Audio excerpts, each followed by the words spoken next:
Hello, my name is Marcus. I'm the compiler of a collection of therapy quotes entitled 1001 Windmills of the Mind, a collection of quotes taken from what's called the psychodynamic or the psychoanalytic perspective, which, as I understand it, long ago was called philosophical medicine, because this perspective seeks to acknowledge how the past can be relived or seen or transferred into the present in an attempt to heal the past.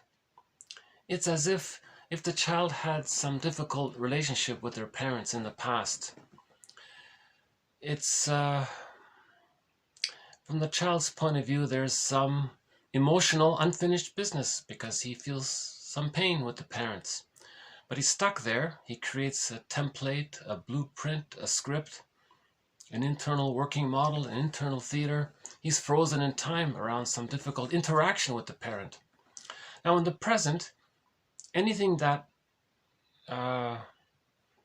almost anything in the present can be used to remind the person of the childhood scene, and he'll reawaken that original dynamic with the parent, transfer it into the present to see if they can get a better outcome. It can't be done, it's a secondary delusion, but that's sort of the positive intention of the person trying to heal from a traumatic memory. Right? Now this repetition compulsion, right? Now because he does it over and over again, it's the compulsion to repeat. Right? So repetition compulsion is the means of bringing the traumatic script to consciousness. Okay, the basic quote is projection, something you don't know about yourself and then you see it onto others in the present.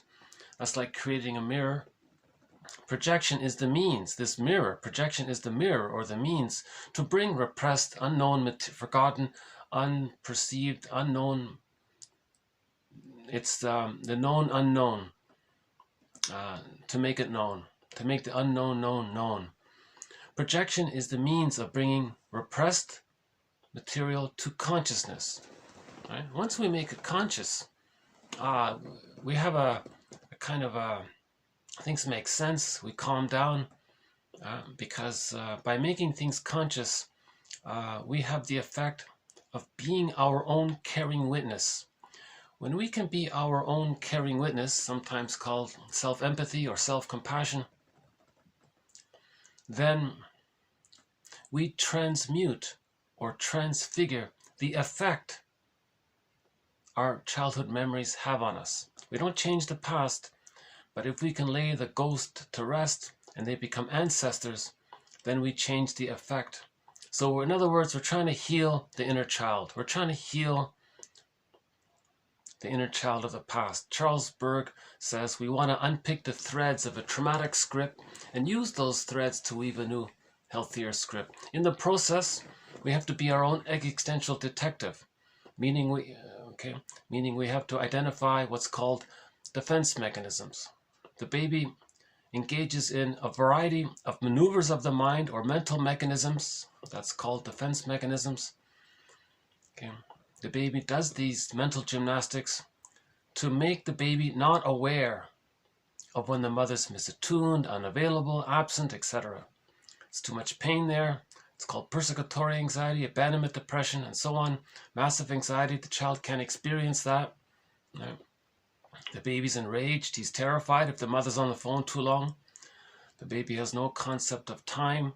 The baby doesn't understand that in 10 minutes maybe the mother will get off the phone and feed him. He's terrified now in the moment. It's timeless for the child, right?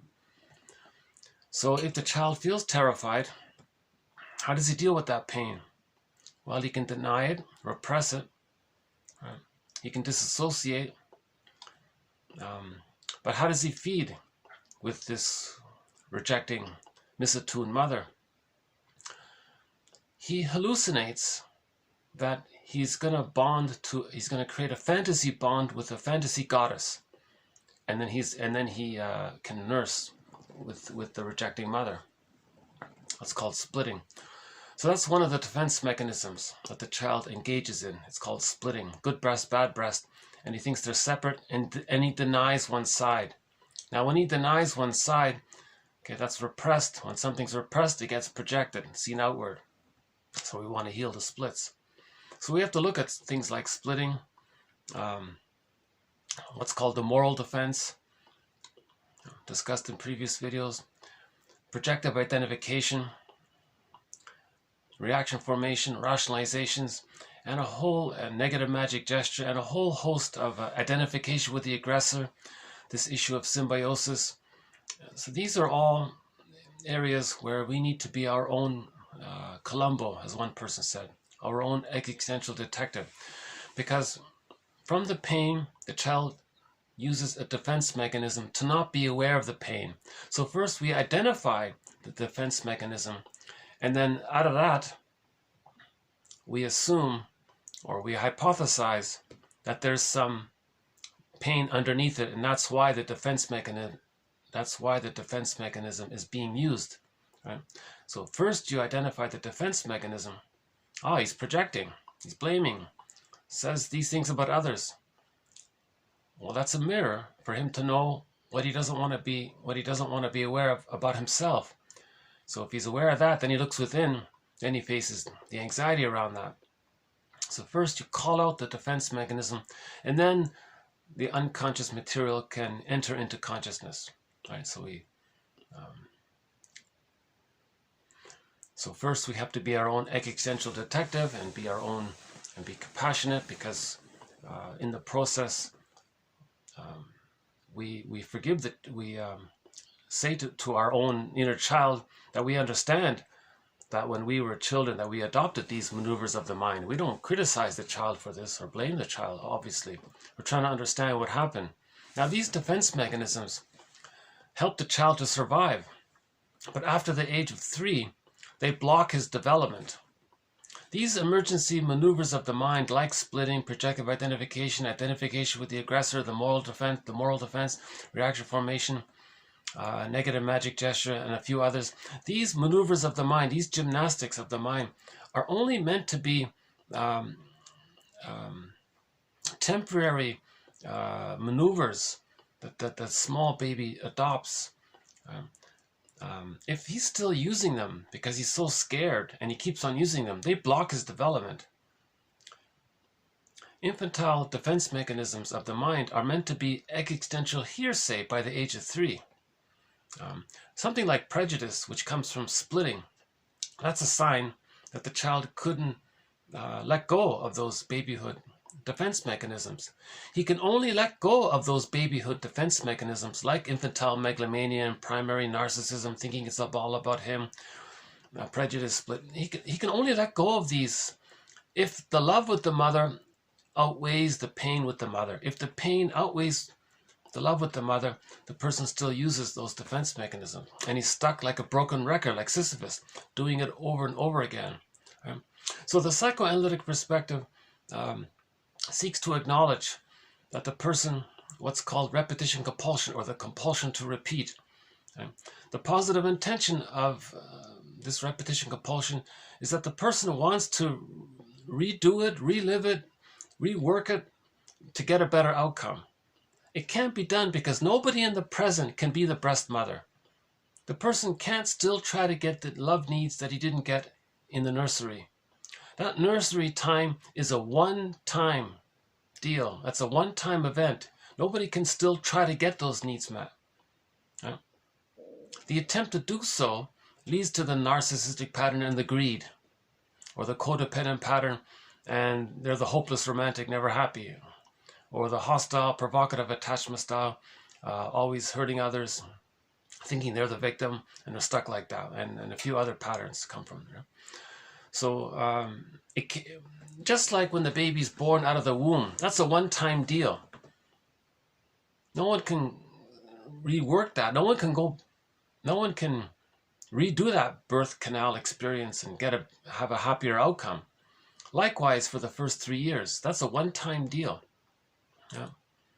So the idea is to recognize how did we as a baby cope with that painful time? What maneuvers of the mind did we adopt? They got frozen, and then we want to unpick the threads of a traumatic of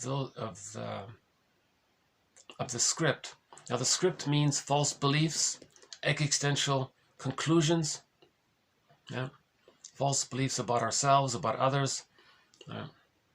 We want to unpick that, right, and soften some of that up, yeah.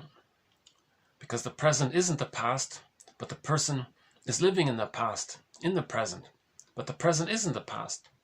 So we want to unpick, unravel, loosen some of this up, understand ourselves for adopting these defense mechanisms, and then gradually we can use those threads to weave a new, healthier script. Now the healthier script is called whole object relations. I'm okay, you're okay. Yeah. That the person is a person in their own right and others are people in their own right. I'm okay, you're okay. That's normal, natural, healthy development, right? So when there's a secure attachment style, it leads to whole object relations. The person has access to the real self and the capacities of the real self. If the person doesn't have I'm okay, you're okay, right, they don't have the capacities of the real self. One of the capacities of the real self is that the real self part of the person allows the person to mourn losses. If the person doesn't have access to the real self, they never mourn losses. That can lead to pathological nostalgia, melancholia, complicated grief, aggravated grief, prolonged grief. The delayed onset of developmental trauma, then that leads to PTSD. One person said it can enlarge the amygdala. And related to this is emotional fatigue, burnout, soul loss, nervous breakdown. And in their senior years, they can become a curmudgeon because they could never mourn any losses in their lives. Because the psychic structure needed to mourn losses is whole object relations. I'm okay, you're okay. Anything other than I'm okay, you're okay is a sign of trauma. Then they can't mourn losses, they become a curmudgeon. So one person says we need more olders to become elders. So the olders can write letters to their parents, write letters to their adult children, and they can quickly heal, apparently. Right? So we have a thread in this collection of quotes, 1001 Windmills of the Mind, regarding what's called developmental object relations theory. Okay, meaning that the psychological birth of the child doesn't automatically take place with the biological birth, that there's this process that takes place between birth and 3. The child goes through various sub-phases as described by Mahler and others.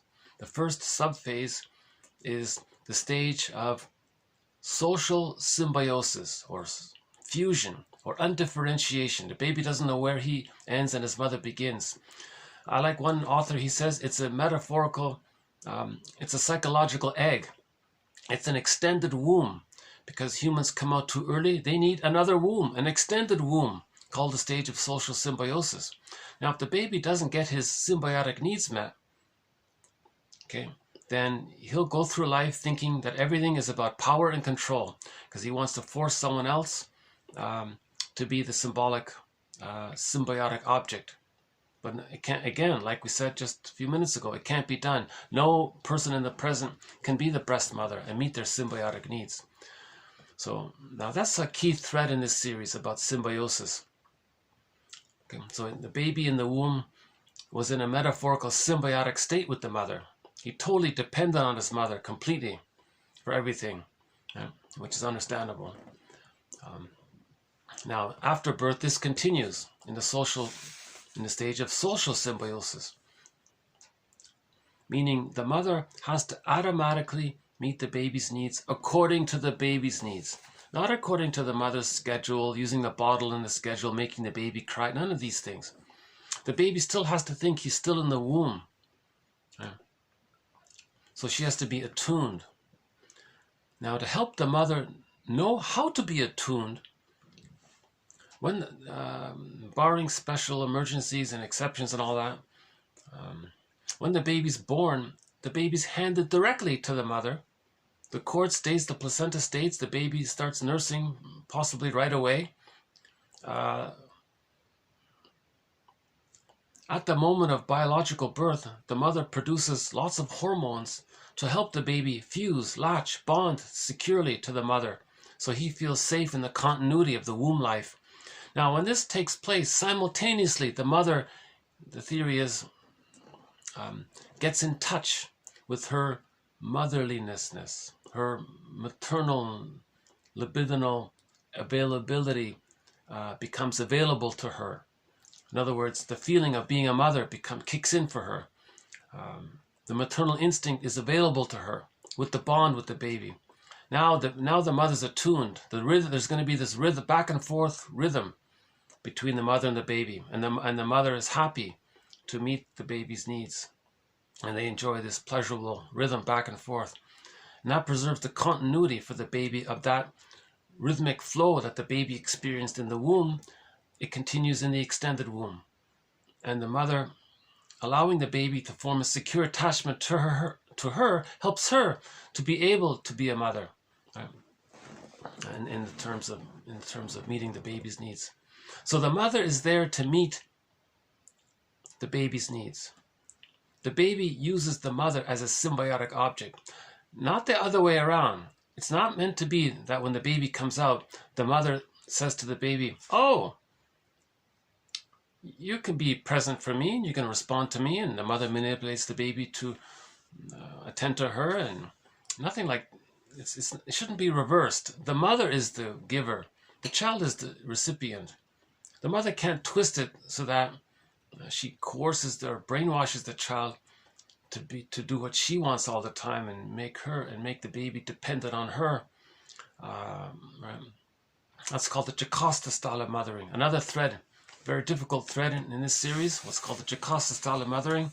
If the mother didn't get a secure attachment style, that's a trauma.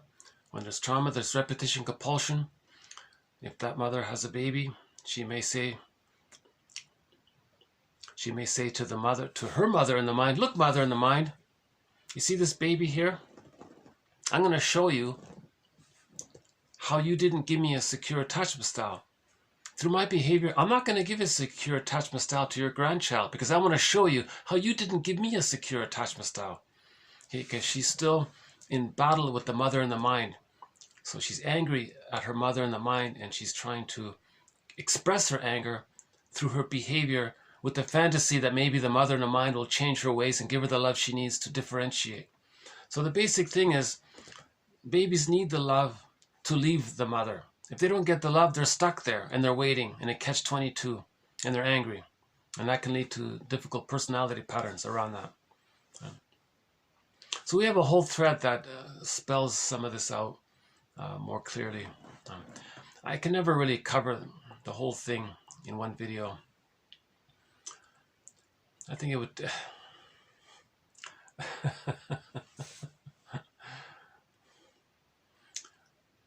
I have this kind of desire to be able to present a lot of material clearly in a condensed, like a nutritious way, and it's clear and it's helpful.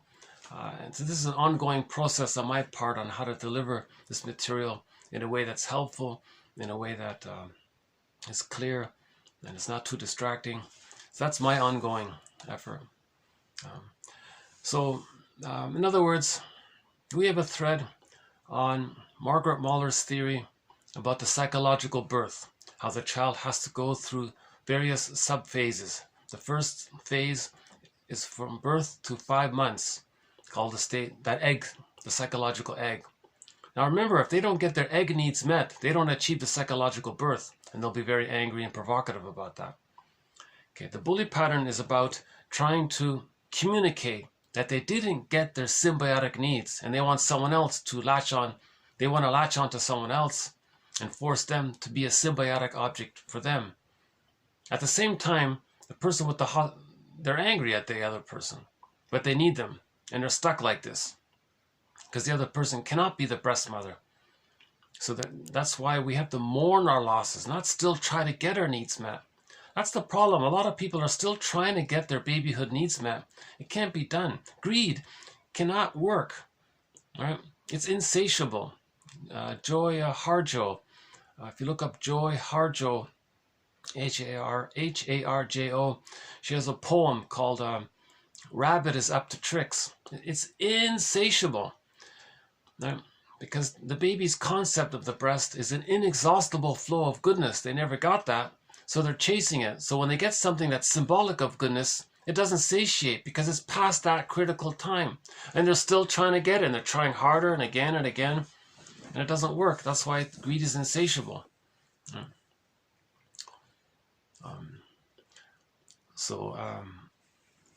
Okay, so from birth to 5 months, that's called the stage of symbiosis. Now let's say the child does get their symbiotic needs met. Mahler calls it's a positive symbiosis, or it's an optimal symbiosis. Then the child can hatch. They can begin the hatching out process. Now we're talking about the psychological egg.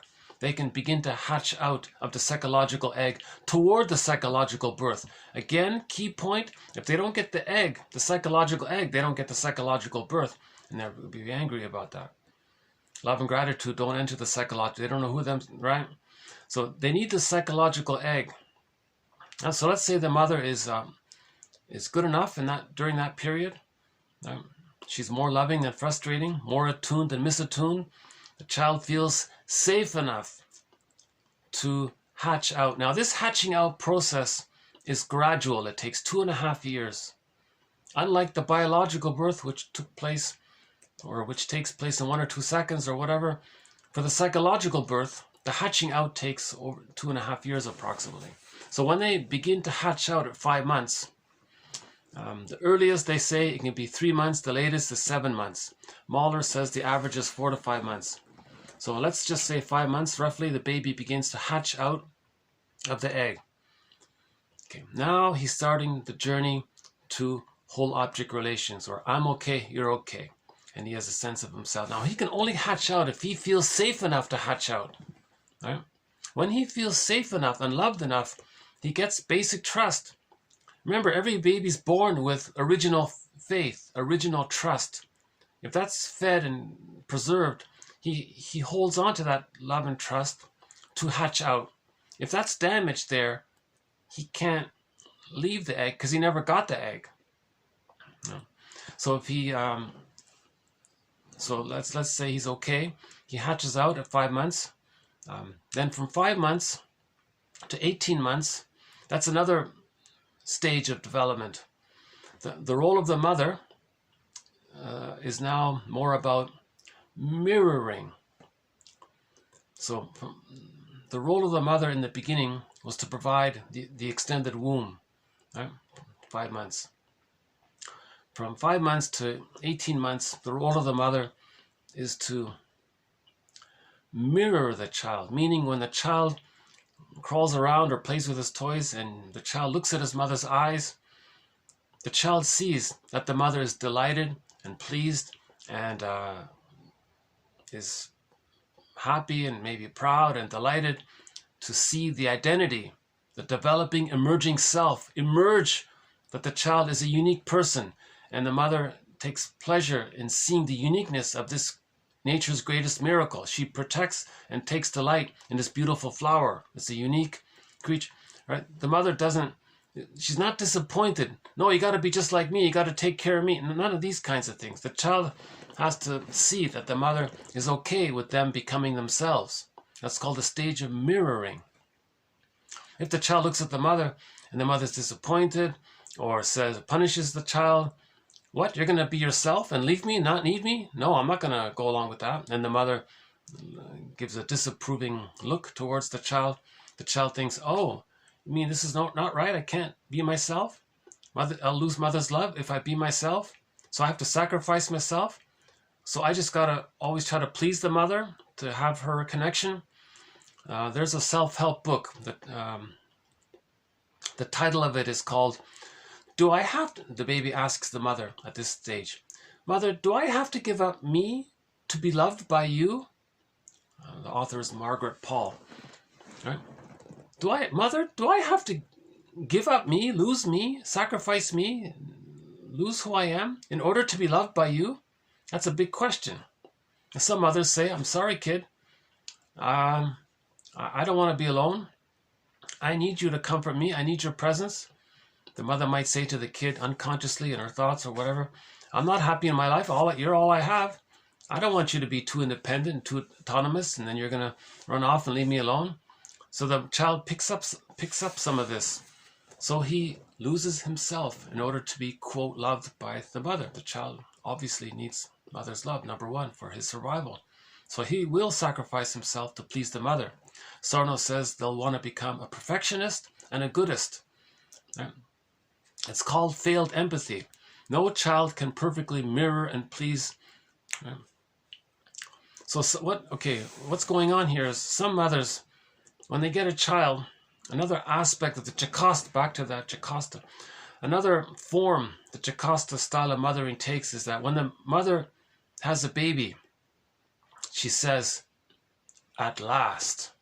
Now she has someone who's going to respond to her, respect her, listen to her, be considerate towards her, respond to her, be attentive to her, do the things that she needed from her own mother. That's called childhood parentification. She wants to parentify the baby and make the baby a parent for the mother. No baby can do it. It's failed empathy.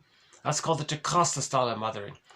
Okay, so the mother is violating the self-help natural way of things. Okay, so the quote is, mothers are there to meet the needs of the baby, not the other way around. If it is the other way around, we're calling that the Jocasta style of mothering. Right? So the child obviously will lose their true self. Right?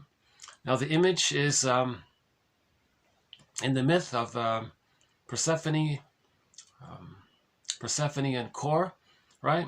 The earth opens up, and right, that guy, that Mr. Hades there, rides up with his horses and abducts the maiden Kor, and it goes into the unconscious. So myths describe emotional trauma. Myths are metaphors for internal dynamics. Keep that in mind. In the last video, can I refer you to the last video? We talked a little bit about the myth. One of our threads in this series, the psychological interpretations of myths and fairy tales. Actually, in this video, we're going to follow up on the last video.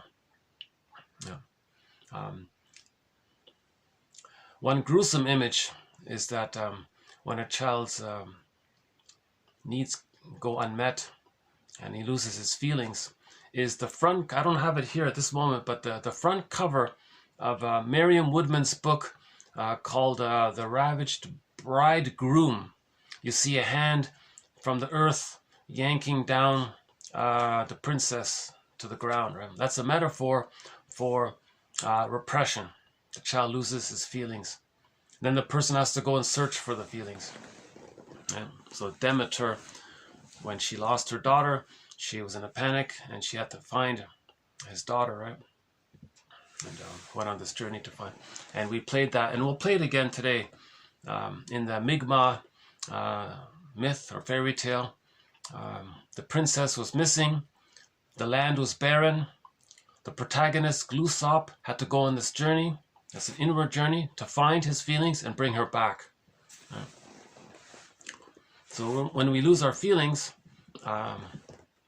when the princess in the Greek myth, when Kor is abducted and the land is barren, that's a metaphor for we feel sad. Okay, we feel sad if we lose our feelings. So the child feels sad because he can't be himself. Mother, do I have to give up me to be loved by you? The mother says, that's right. He's going to feel sad. Yeah. So that's called the stage of mirroring. Now let's say the mother does mirror the child. So he takes delight in that. Now up until the age of 18 months, the child thinks everything is about him. Okay? This is sort of a biological phenomena. In the womb, everything is there to serve the baby. He's a little god. Everything just serves him, takes care of him. Whatever he needs, he gets it automatically. He's a little god there. This way of thinking continues up until the age of 18 months. So between during that second phase called the mirroring phase, between 5 and 18 months, the child thinks the world is his oyster, that everything is there to serve him. Now, if he's not seen and accepted by the mother, and he loses his true self, right? Persephone Core gets abducted, the princess gets abducted, right? The Miss Core there gets yanked down into the underworld, and she becomes the goddess of the underworld, right? The metaphor, the queen of Hades. Remember, that word Hades just means invisible. Keep that in mind. It just means invisible. It goes into this invisible world, right? This other world which is invisible. That's what that word Hades means. But it's lost. It's a metaphor for repression. So we'll talk about this as well coming up. So hold on a sec. Let's see. I think I just saw a bird fly by. How are we doing here?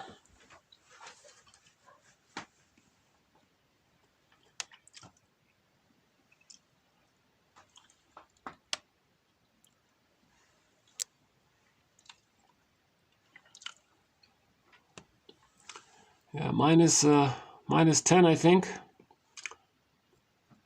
I don't know if you can see it, but it's actually snowing a little bit.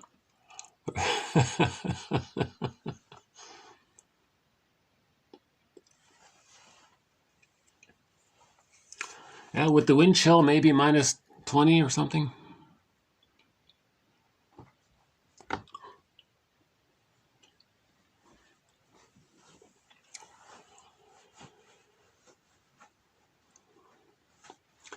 Yeah, I must admit, I missed the fox. The fox used to trot along, and we haven't seen him this winter.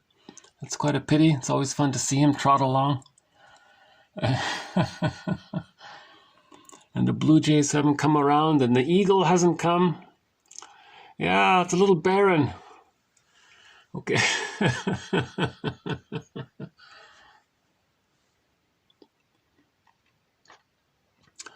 But luckily the crows are still around. That's good. The seagulls, I don't mind the crows.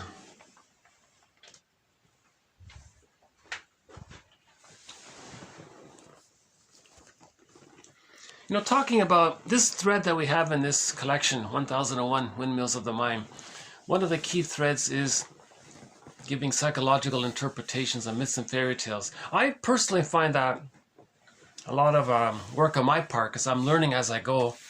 I didn't learn mythology in school, so I'm just learning it now. Okay, so the mirroring stage, right? So it's called infantile megalomania, or primary narcissism, or taking refuge in the grandiose part self. If the child loses his true self, right, that's the abduction. His feeling self gets abducted into the underground. That's called repression. He loses his true self, and he feels barren. He feels emotionally flat or whatever, sad. Right? What does he have left? Okay, all babies have the true self plus the grandiose part self. Now, the grandiose part self doesn't get lost. It only dissipates when there's love. If the child is unloved, he clings, he holds on for dear life, let's say, to that grandiose part self. Right? Now, again, the fusion is still there. Okay? The child needs love to differentiate. If he doesn't get the love, he's still fused with the mother. So what does the child have left if the mother doesn't see the child? No. He has the grandiose part self, where he thinks everything is about him. Now he's fused with the giantess in the nursery. Now the giantess in the nursery is this all-powerful, all-important, grand, omnipotent, powerful being. Now he's fused there. That's part of his mind. And he's stuck there. That's the narcissistic pattern. He thinks he's so important.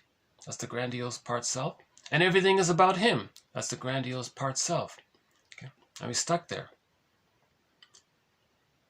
Right?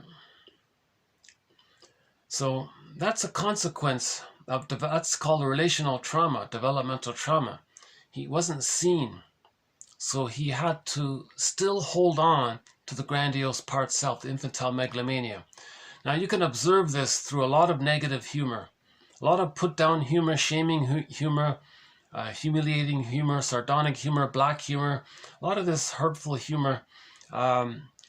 That's putting others down so they can hold on to both their one-up position, the grandiose, the omnipotent part self, and it's all about them. They're preserving their infantile megalomania. So cynicism gratifies infantile megalomania. Okay. So this trauma of the fusion between the grandiose part self and the omnipotent part other, right? This is a byproduct of a situation where the baby was in the one down position and the mother was in the one up position. Okay. Now, if the baby is fused with the one up part, that's called identification with the aggressor. Now, the one up part has power over the one down part. Whenever there's status like that, whenever there's like a one-up status, the mammalian part of the brain sends the person serotonin. Now he identifies with the aggressor.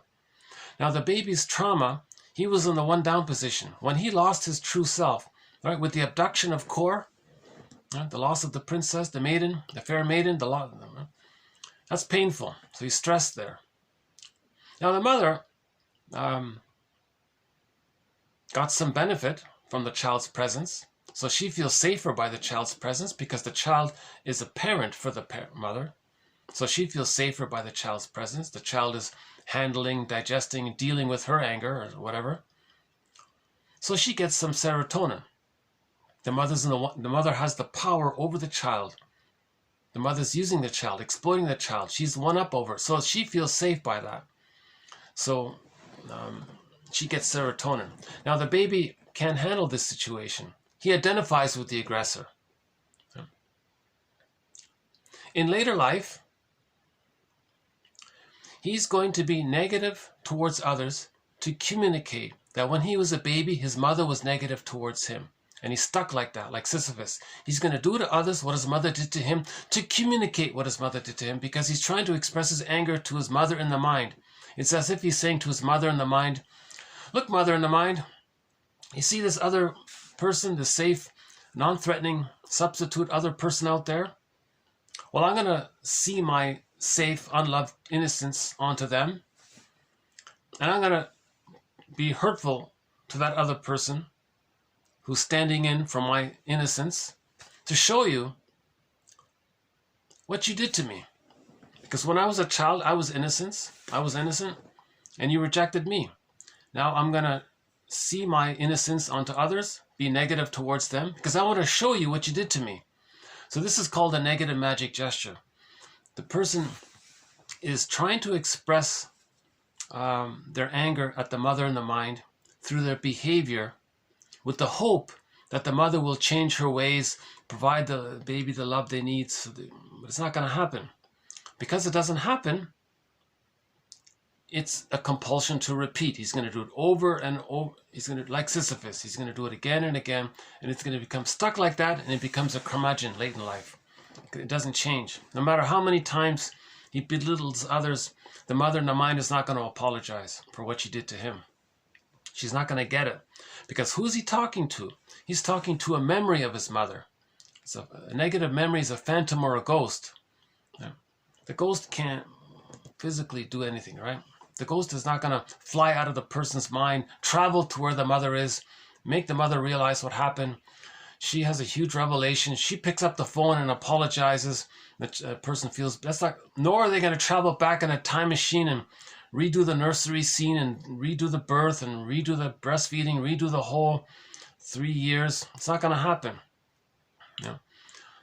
So the ultimate positive intention of all this negative magic gesture is that it's a mirror for the person to observe about himself, to recognize how he was treated by his mother.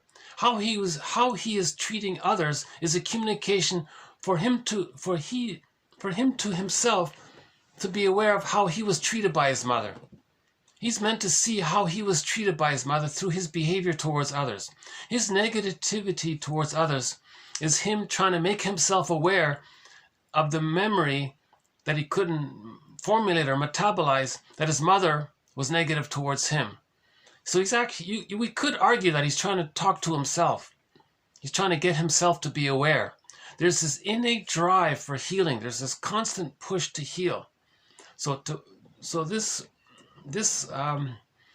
theory that we're talking about, okay, this theory is moving towards helping the person find their narrative. Okay, when a person has their narrative, they can calm down. If there's holes in the narrative, they're panicking, trying to fill up the holes, standing in the space. What's missing is communicating itself so that it can be acknowledged and witnessed. If the baby's crying, it wants to be seen, put it that way. Yeah. So we're trying to find our narrative.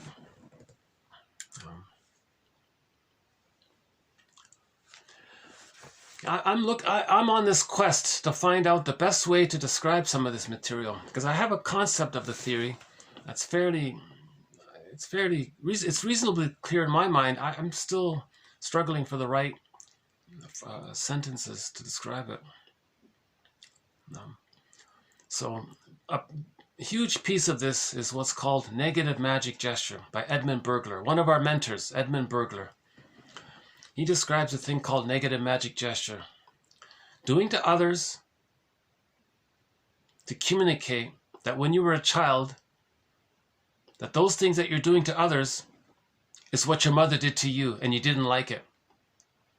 So you're saying to the mother in the mind, you did these negative things towards me.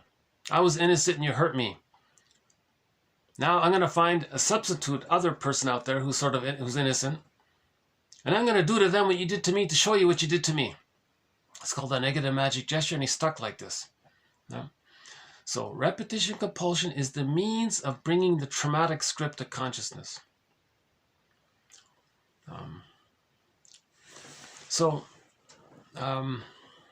Another thing about the narcissistic pattern, this fusion between the grandiose part self and the omnipotent other, when they devalue others,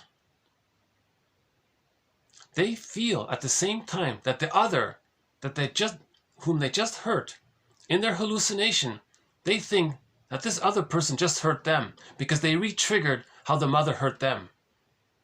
Then they feel justified that the other person is so bad, and then they create a rationalization, and they're stuck like that. So the rationalization, the lie, the self-deception, entrenches and preserves the repetition compulsion. So remember, rationalization is a layered over defense to hide the use of other defenses. Yeah.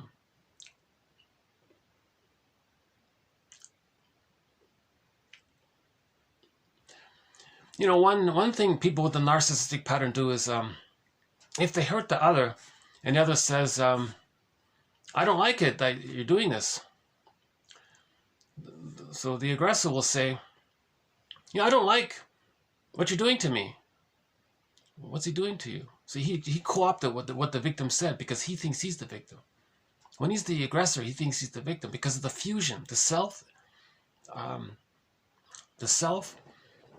Okay, most of it is repressed, and he has the grandiose part self. So the self is repressed, but it's not gone.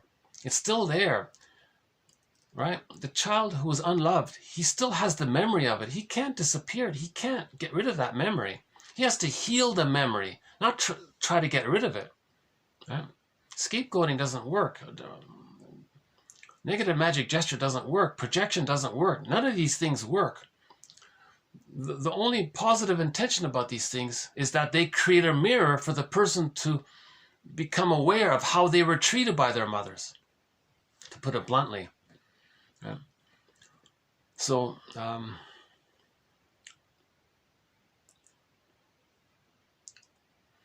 yeah, so if the person is using devaluing, shaming humor towards the other, and the victim says, "Ouch, I don't like that," and the person saying, "Ouch, I don't like that," the aggressor might say, "Oh, you're very rude. I don't like what you're saying." He just thinks that he's the victim, and he co-opted what the person just said, because what he's trying to do is he's trying to find the words to say to his mother. You see, mother in the mind, you see how that person I just heard said they didn't like what I did? Well, I didn't like what you did. Now I'm going to project you onto them. And I'm going to say to you, I don't like what you just did. So they're flipping things around a lot. Right? It's hard to explain this kind of phenomena of diffusion, where you simultaneously identify with the aggressor and think and you simultaneously identify with the victim. Right? Double think can come from there. Yeah,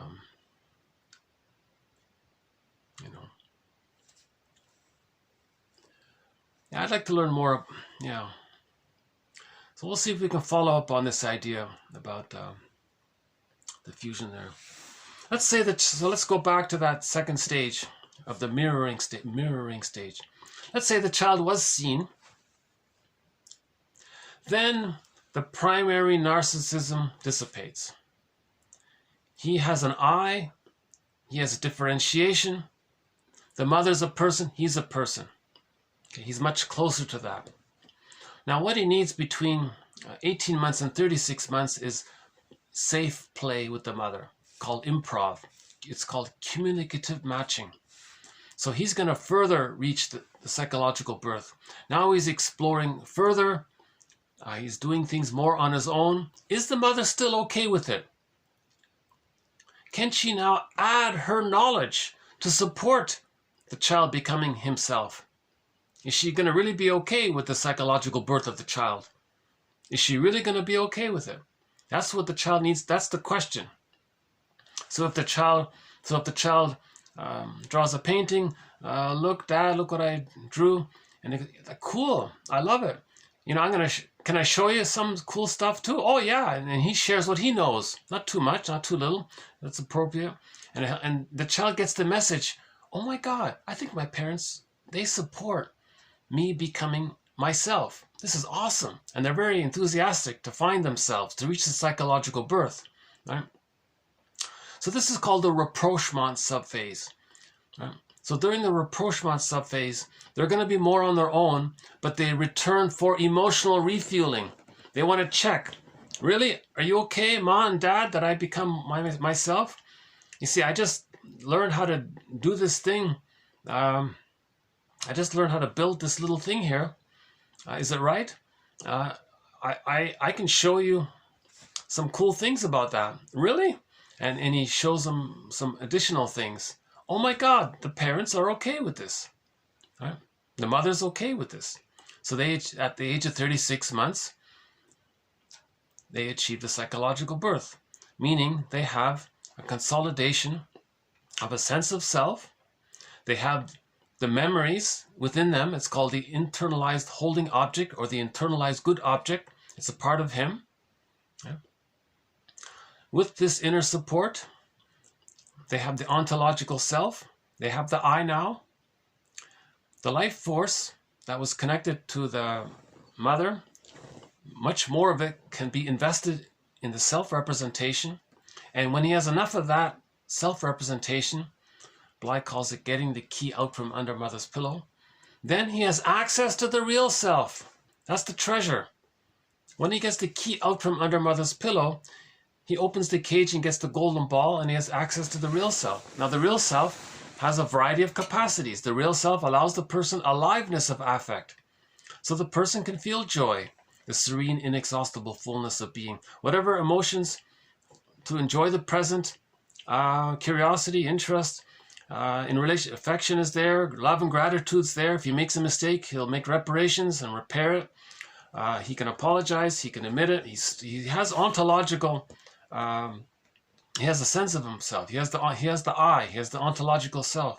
Now, the real self notices this and says to the person, if you ever need to more losses, person, I'm going to let you have the emotions for that. If you need to feel sad and confused about a loss, I'll allow you to go through that, because I see that you have the ontological self, you have the I. So the real self will allow the person to mourn the losses. So if later on, when there is a loss, the person can go through the stages of grief and they can mourn a loss. Right? The real self part of the self allows them to know their interests. So if the person has a unique, they know how their little nature is great. Everyone is nature's greatest miracle. They know how they're a little unique. They can express that. The real self will allow that. Meaning there's no memory of guilt that they're going to displease the parents or be punished by the parents. These kinds of things. So the real part of the self allows him to express himself. It's called real self activation. The real self will allow the person real self expression. The real self part of the self allows him to maintain mutuality in relationships. I'm okay, you're okay. Meaning the real self part of the self will allow him to be able to make an I statement with his partner. Now, when two people make I statements, the marriage becomes like fine wine. Yeah? Intimacy is there. The real self allows intimacy and close sharing. That means they share I statements. So the relationship becomes closer and safer. There's more differentiation. There's more understanding. Both calm down. Both have they actually grow together, kind of thing. Yeah. So the real self part of the self offers these treasures to the person. You see? Now, people at midlife might say something's missing. Yeah, what's missing? The real self is missing. Where's the real self? Well, you only get it when you get the key out from under mother's pillow and open the cage and get the golden ball and have the ontological self. Okay, fine. Where's the key? It's under mother's pillow. Okay, fine. Where's mother's pillow? There is none. If a person doesn't have the real self, they have to find mother's pillow.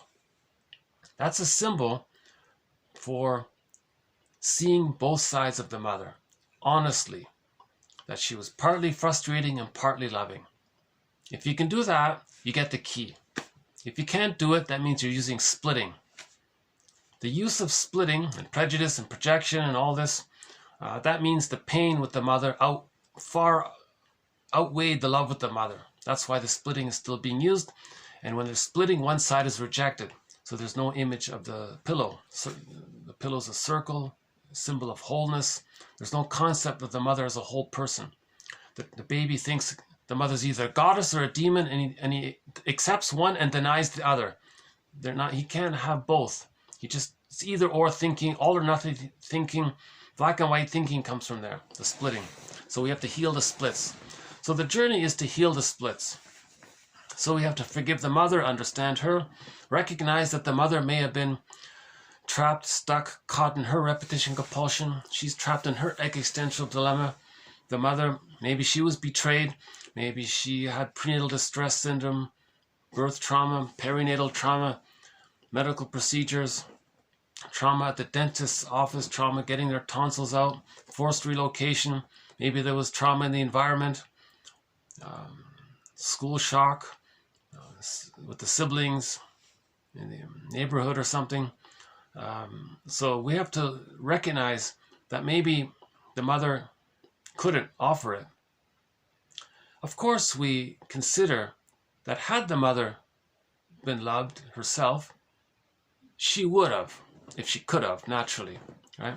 We have to get to that place where we think, had the mother been loved and cared for and untraumatized and had a secure attachment style, then it's natural to assume that she would have loved her child. So she would have if she could have. And despite the fact that she didn't, she still tried to do some helpful things, even though it was more hurtful than helpful. So you got to see the two sides of the mother. That's creating the pillow. Then you get the key. Then you get to unlock the cage, the golden ball. Okay, that's the ontological self. Chinen calls it transpersonal, the connection to yourself. You have the I and the me and I. So you find the I. And then you get that's whole object relations, differentiation. You get the key out from under mother's pillow. Then you have access to the real self. So these ideas are further elaborated on throughout this series of quotes.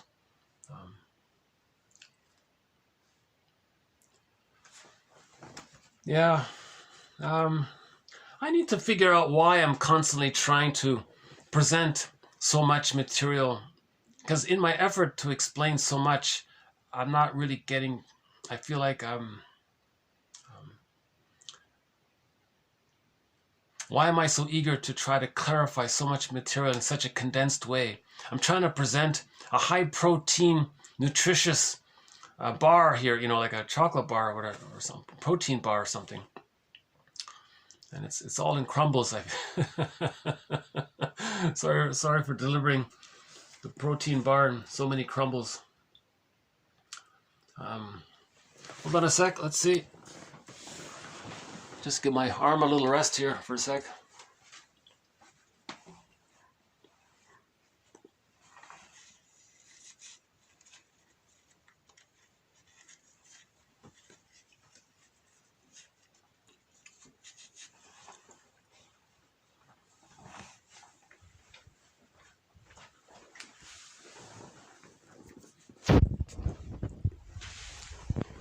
So maybe we'll just start with today's videos here. So most of the quotes in this video are going to be a continuation and follow-up to the last video. Okay, we started a new quote within our thread on interpreting myths and fairy tales. Again, myths and fairy tales are true on the inside. They're metaphor for internal dynamics. They're soul stories. Okay, myths and fairy tales are much like dreams. Every character in a myth or fairy tale are memories of one psyche, of one mind. Just like you wake up in the morning, you had all of these dreams. They all belonged to you. Everything you dreamt belonged to one mind. A myth and a fairy tale is just like that. They're symbols of the internal world. They're pictorial representations of what's going on inward. Yeah. So we discussed this in previous videos. So let's in the last video we did this quote here, TQ 1898. So in the last video we talked about the myth of Demeter and Core, providing metaphors for internal dynamics. When the powers of both worlds, inner and outer, join together, uncanny voices sing, old grudges mend, hard people soften, and silent ones speak. Perhaps myth is the mother tongue of the human heart.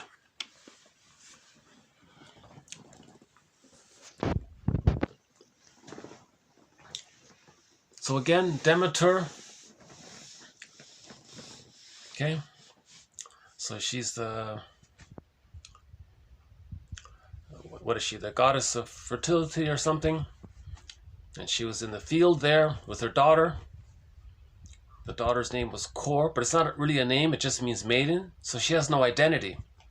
So actually the daughter in that story doesn't even have a name, right? That just represents how each person has a feeling self. Okay. Now, in the myth, right, the earth opened up, the guy, Mr. Hades, Mr. Invisible, Mr. Hades means invisible, Mr. Invisible came up and pulled down, abducted Core. So that's repression. That's a symbol for how we lose our feelings. It goes into the unconscious. Now our feelings are in this other world. Okay, we live in two worlds, the unconscious world and the conscious world. When we can have a link between the two, and when we can bring our feelings back into ourselves, that's what he's talking about here. Things get better. If we're too disconnected from the other world, we feel the barrenness, right? So remember in the story, Demeter, she lost her feelings. The land was barren. No fruit, no grains, no apples, no blueberries. Nothing grew on the earth, right? That's a symbol for how we felt barren and sad when we lost our feelings. One of the crows there. You want to see him? Hold on. Let's see. Okay, oh, there he goes. Okay, off in the distance there.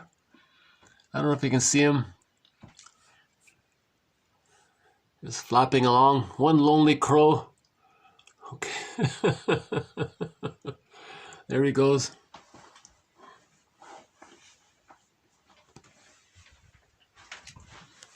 The crows are keepers and guardians of psychological and spiritual knowledge, according to one indigenous tradition. The crows are symbols of carriers of knowledge, symbol of psychological knowledge.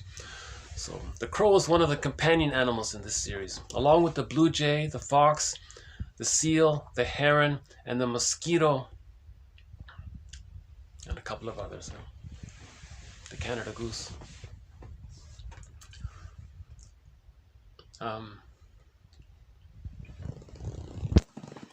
Okay, the myth of Demeter and Core, providing metaphors for internal dynamics. When the powers of both worlds join together, okay? So, both worlds join together. What he's talking about is the feelings got abducted into the underworld, okay? Now, at the end of that story, what happened was there is a back and forth between the consciousness and the unconscious. So the story says that Demeter, Core's name becomes Demeter. Demeter spends half of the time in one world and half of the time in the other world. And and they put that on the seasons. So she spent half of the time in spring and summer and the other half of the time in autumn and winter. 6 months in one world and 6 months in the other world. That's a symbol or a metaphor for our ongoing connection to our feelings. Okay? That's all it is. So when we lose so first we have our feelings. Our feelings came to us. That's the first. Okay, here's a thing I didn't include in the last video. I hope I can say this in a way that's palatable. When we have our feelings originally, our feelings are first there. We can say that's the first arrival of our feelings. And when we lose our feelings, we're waiting for the second arrival of our feelings. Okay, that's all that means. Okay, when you hear that, now religion vastly distorts this with we're waiting for the second arrival. Okay, that's all that means. In a myth, when they say we're waiting for the return of the god, the return of somebody or whatever, that's all that means. We're waiting for the return of our feelings back into ourselves. Right? So the feelings got lost. We're waiting for it to come back. That's like the second. I don't even want to use their word. It's like the second experience of feeling our feelings. And we're waiting for our feelings to come back to us. So we're all waiting for our feelings to come back to us. That's all that means. Religion takes this psychological motif, creates a religious terminology around it, and people get all excited about it. It's exciting, of course, but it misleads people. Right? Remember, religion is a tool of the plunder system. Right? They don't want you to be conscious. So save that topic for another time. Okay. So I want to redo that point I just made. I want to revisit. I'm going to play you 3 video clips. So this point I just made about the second arrival, how we're waiting for. Okay, we're waiting for the protagonist to bring the princess back to us. Okay, so we're waiting for Persephone's return. Now, when Persephone returns, we're all happy, right? Because then land, the food grows on the land. So we're very happy when Persephone comes back from the other world, from the unconscious. Our feelings come back into ourselves. We feel alive, so we're happy. So we're waiting for that Persephone's return. Okay, so keep this psychological motif. This motif is told in thousands of ways, in thousands of different fairy tales. Right? So in the last video, I played a fairy tale from the Mi'kmaq tradition. So why don't we just let's just do a quick little thing here. So let's just spend this is only 1 minute long, just to have Hopefully the lighting's okay. Okay, let's see. There are many legends of how our people came to this place. Some say we traveled across land that is now the Bering Strait 30 to 40,000 years ago. 30 to 40,000 years ago. Our early descendants were probably following the trails of animal herds, and over thousands of years eventually moved across most of North America to arrive in what is now the modern-day region of Atlantic Canada and the northeastern United States. Evidence of our people has been found in archaeological sites in Demeter and Dartmouth, Nova Scotia. Some of these artifacts date back 10,000 years. These were the first of our people, the Mi'kmaq, which means my kin friends.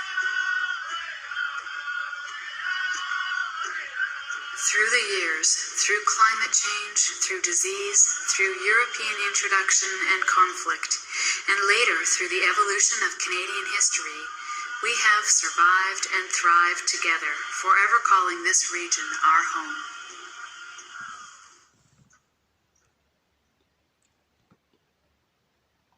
Okay, so that's just the one. I'm gonna play you one of the Mi'kmaq tales. So I just wanted to provide that 1 minute background about the Mi'kmaq. So I want to correct myself. In the last video, I didn't know how long they were in this area. According to this video, between 20 and 30,000 years they lived in this area, right? Again. There are many legends of how our people came to this place. Some say we traveled across land that is now the Bering Strait 30 to 40,000 years ago. 30 to 40. Our early descendants were probably following the trails of animal herds, and over thousands of years eventually moved across most of North America to arrive in what is now the modern-day region of Atlantic Canada and the northeastern United States. Evidence of our people has been found in archaeological sites in Demeter and Dartmouth, Nova Scotia. Some of these artifacts date back 10,000 years. These were the first of our people, the Mi'kmaq, which means my kin friends. Through the years, through climate change, through disease, through European introduction and conflict, and later through the evolution of Canadian history, we have survived and thrived together, forever calling this region our home.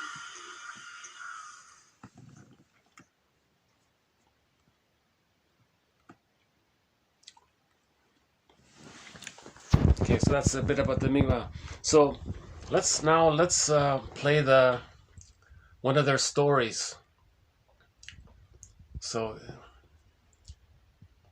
the protagonist is Glooskap.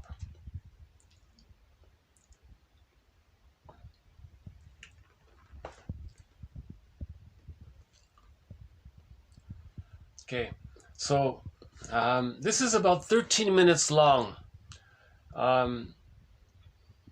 Stick with it. You know, it's a nice overview. It's a general overview of some of the spirituality of the Mi'kmaq tradition.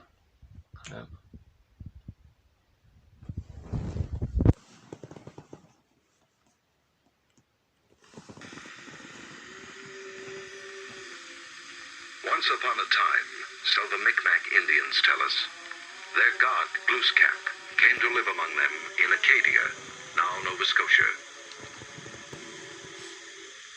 Glooskap made his home on Cape Blomidon, overlooking the basin of Minas. Okay, again, hold on. Let me just fix the lighting here. Let's start again.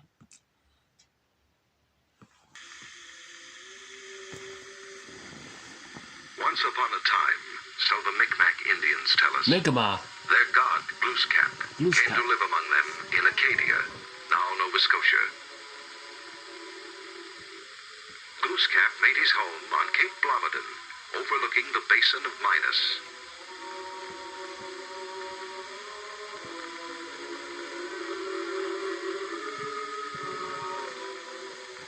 During those distant days, the benevolent god of the Micmacs wrought many marvels in their land.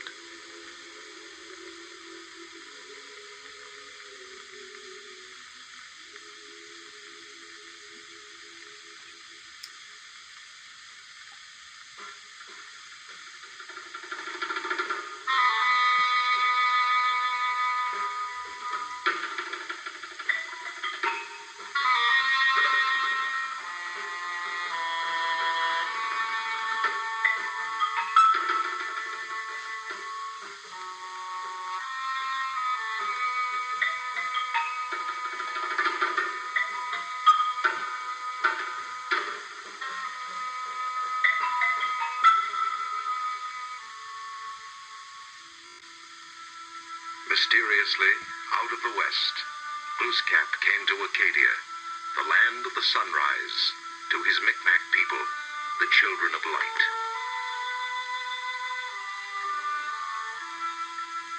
Though Glooskap dwelt nearby on Blomidon, the Micmacs did not see their god, but they felt his presence everywhere.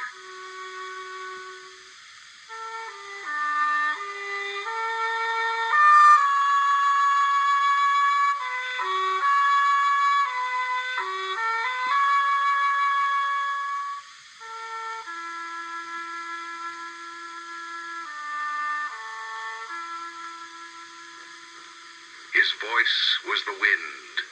As he turned, so the wind blew.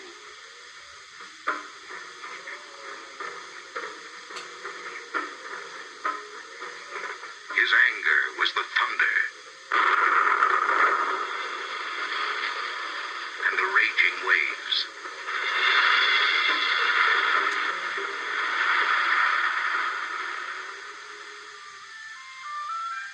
His pleasure was the sunlight that warmed the sea and the land.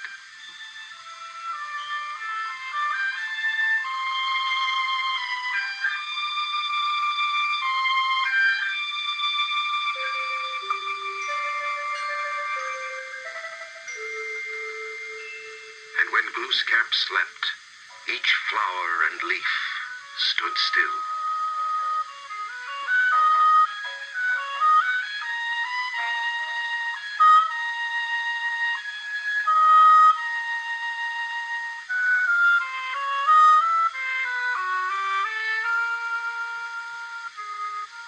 From his mountaintop, Glooskap watched over his people, who lived in the valleys and forests below.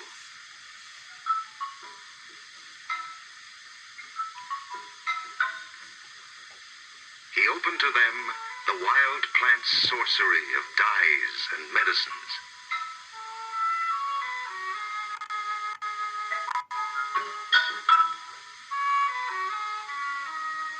But Glooskap's private herb garden lay across Fundy Bay, near the shores of Advocate, and there he set out feasts for his children of light.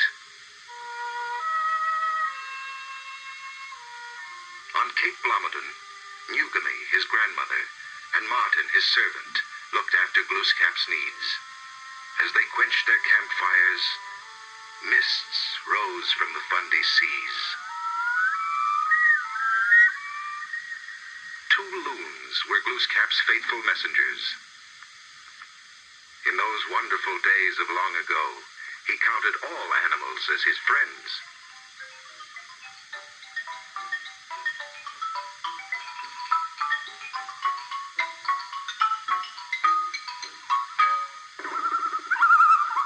Then one day, his messenger, Tatler, brought word that Bullfrog, lord of all freshwater streams, had grown jealous of Glooskap's sovereignty.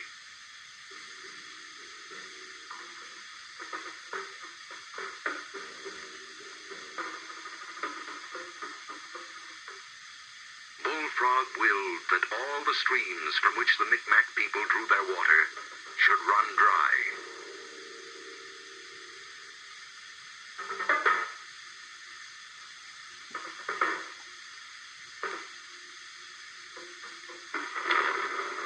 Glooskap's anger shook the heavens.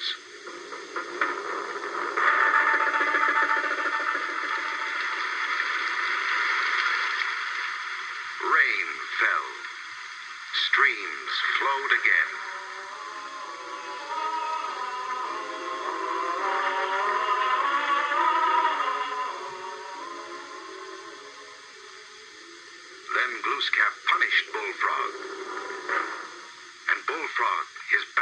trampled by Glooskap's hand, lives to this day in muddy waters and croaks from a dry throat.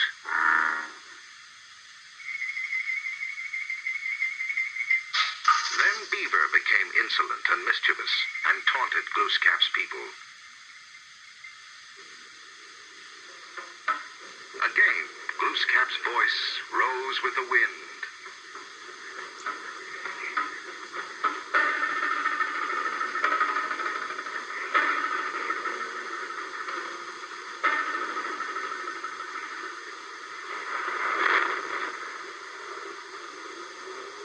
Glooskap cast 5 clods of earth at Beaver, and 5 islands rose from the sea.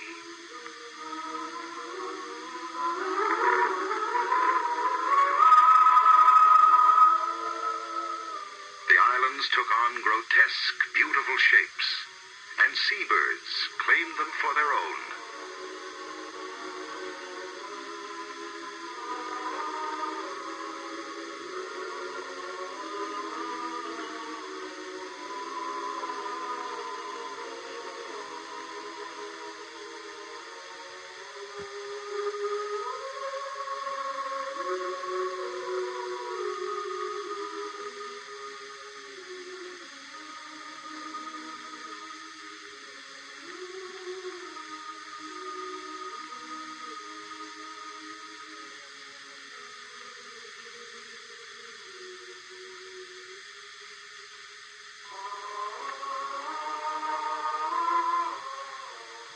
Happy with his lovely islands, Glooskap moved his great lodge down to the Fundy shore.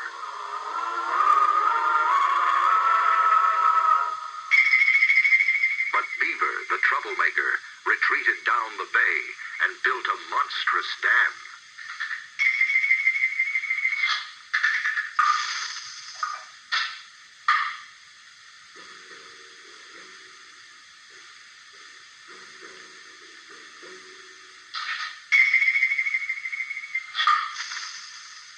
Trapped by the dam, the water crept over the land and filled and overflowed the basin of Minas, drowning the homes of Glooskap's people.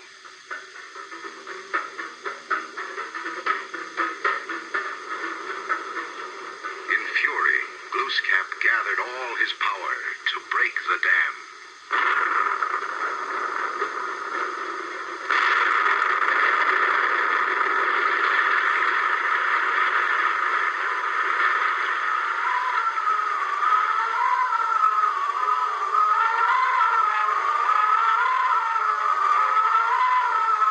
When the waters subsided, Beaver troubled him no more.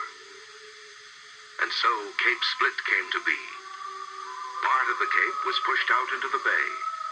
The swirling waters sculptured its base, and towering pinnacles were shaped.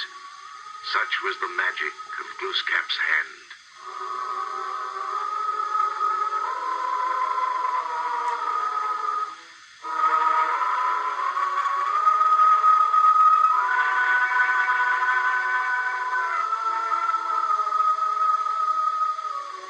On the rocky shores, Glooskap scattered glowing jewels for Nugami, his grandmother, jasper, agate, onyx, chalcedony,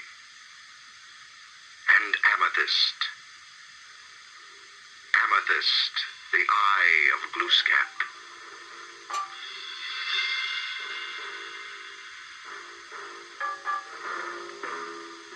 The amethyst, by some strange sorcery, always finds its way back, they say, to the dark face of Blomidon.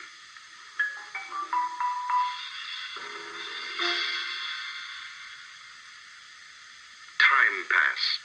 Glooskap became old and tired, and the waters of his bay were as gray as his mood. Behind him, the hardwoods had turned their leaves to red and to gold.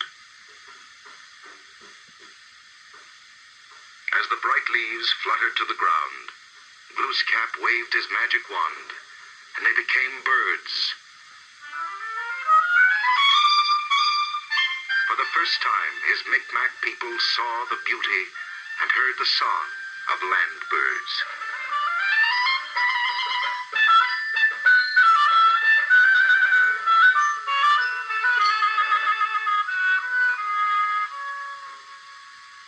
Elsewhere, all around him, Glooskap saw nature dying, and he was sad and heavy in spirit.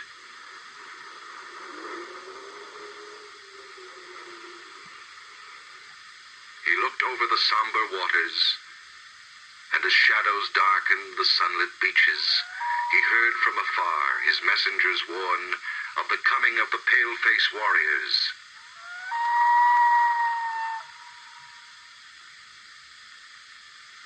Saddened, he called his people to a final feast at their gathering place on the shore. The feast over, he threw his tea kettle into the sea, where upturning it became an island. And to this day, the tea leaves from Glooskap's kettle wash up on the lonely beaches.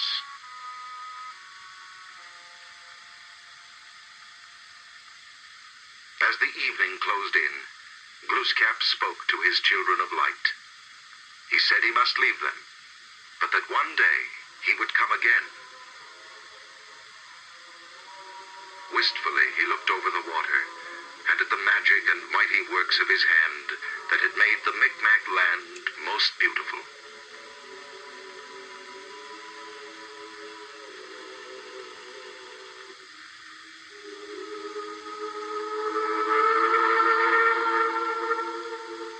Then, as the tide turned, and the sinking sun sent its rays shimmering over the sea, Glooskap set sail for the land of his fathers.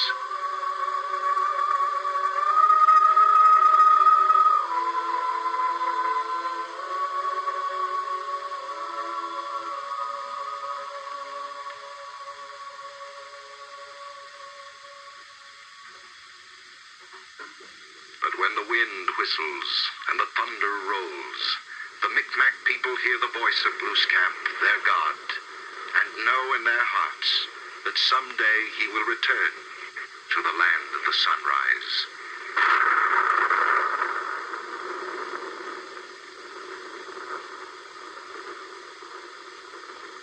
Okay, so that's the motif I want to talk about, the psychological motif. He will return. He will reappear. So Glooskap. So the parallel is the Greek myth. So Demeter is searching for the princess is missing. So when the princess returns, that's what we're, okay. So Demeter is looking for the princess, and then she returns. So Glooskap, they said in the story, right? Nature was becoming barren. Problems were happening. So the feelings of the culture were lost. And when we get our feelings back, okay, so it's for the individual. When the individual gets their feelings back, we call that the return. So Glooskap returns. That's a part of ourselves, right? Or Persephone returns, right? Any character that goes on a journey. When Odysseus gets home to Penelope, right? Any mythological character that goes on a journey and they return, that's called the second. I don't want to use the religious phrase, but that religious phrase, you see, they're not making people aware that religious jargon, the second coming, right? I don't like it because it's so triggering. That they're not telling you that what it means is that we lost our feelings as a child. It got put into the unconscious, this bag we drag behind us, and we're looking for it. So that's Glooskap. That's us looking for our feelings, and we're waiting for our return. So we're waiting for ourselves. It means we're waiting for us. Each person is waiting for themselves to come into themselves. That's the second fill in the blank. Right? But the religious thing doesn't tell you that. They want to promote rescue fantasy.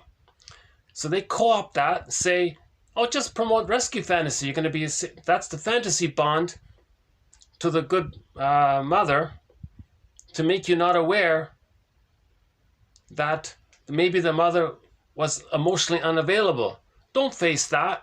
Just hold on to the fantasy bond of the second return of this this other goddess connection. That's a distortion. That's not what it means. They're promoting splitting, right? Religion promotes splitting. When religion promotes splitting, that means we don't have access to the I. Splitting prevents mourning. Okay, splitting promotes acceptance of one side, but the rejection of the other side. When one side is rejected, it's projected. That leads to the us and the them, and the either and the or. So religion promotes the prejudiced personality. Again, the prejudiced personality is part of the facilitating function of the plunder system to create poverty to plunder, right? So religion is there to prevent awareness of this psychological motif of core and Demeter, of connecting to our feelings. You know, it's hard to explain. A little hard to explain. But in the last video, we played a Mi'kmaq story called Summer Legend. Glooskap went on the second journey. Now, how did he come back? The way he got back was he healed the splits. He saw two sides of the story. Every story has two sides. When he can accept two sides, the mother's partly frustrating, the mother's partly loving, when he can hold on to the two sides, I believe, based on what someone else said, that, so the image, let's bring up that image here. I think this is key. Why don't we bring it up here? I might not play the whole story again, but, or maybe we should just play the whole story. Why don't we just play the whole story again? How old is it? 8 minutes, right? Yeah, let's play this again. So keep this in mind about the inner world and the outer world. Glooskap is gonna, the princess is missing. So in this story called Summer Legend, National Film Board, Summer Legend, this Mi'kmaq story, the land is barren, right? It's winter time. It's winter. There's no food. People are suffering. That's a metaphor for how we feel emotionally in some kind of anguish, right? We're missing our feelings, so we feel sad and lonely or something, right? So we got to go and search for our feelings. So Glooskap, that's us. That's the part of us, searches for our feelings. Now, how does he do it? First, he has a relationship with his unconscious. So you'll see Glooskap sharing the pipe with a personification of that force that yanked the princess into this other world, right? Mr. Freeze there. So he was, but Mr. Freeze is the constant memory of. It's a natural phenomena of when the mother's misattuned and she's not meeting the baby needs. It's a natural phenomena for the feelings to get repressed. That's all it means. So the character Mr. Freeze is a storytelling device to bring up the emotionality. Right? So in myths and fairy tales, you have all of the psychology, but sometimes you have little props to bring out the psychology. Not everything is psychological. Some of it just supports bringing up the psychology. Yeah? So Mr. Freeze is just this symbol to awaken the psychology of how we feel when our needs don't get met. It's abducted, right? Our feelings get abducted into the unconscious. So Glooskap, you'll see him exchanging the pipe there. And then what does he do next? He looks for the two sides. Okay, I think that's a key symbol. I think this is an amazing. See, I'm reminded of what Robert Bly says. He says, Robert Bly makes this point, and Chinen, I think, makes it as well. A lot of these images, right? Getting the key out from under mother's pillow, right? The Furies become the gentle ones, and several others. A lot of these key images, he says, they can actually be supportive in some way. They can kind of like be a guiding light inwardly towards the healing journey, right? I think one of them is this image where Glooskap is riding the whale. The whale is half black, half white, and he's holding the two sides together. And that allows him to cross, to serve the unconscious. Then he gets his feelings, and then he brings it back. You see? So Glooskap returned. So in that film we just watched, the narrator explained, Glooskap is gone, and the Mi'kmaq people are waiting for his return. That means each person is waiting for our feelings to come back to ourselves. So in this story, in Summer Legend, Glooskap, he's the hero. He's Odysseus. Okay, he went on the second journey. He found his feelings and brought it back. So he returned, and then there was this flow back again. Right? That means his relationships are harmonious. So at the end of the story, people lived happily ever after. That's what that means, right? I'm okay, you're okay means people lived happily ever after. So why don't we play this one again?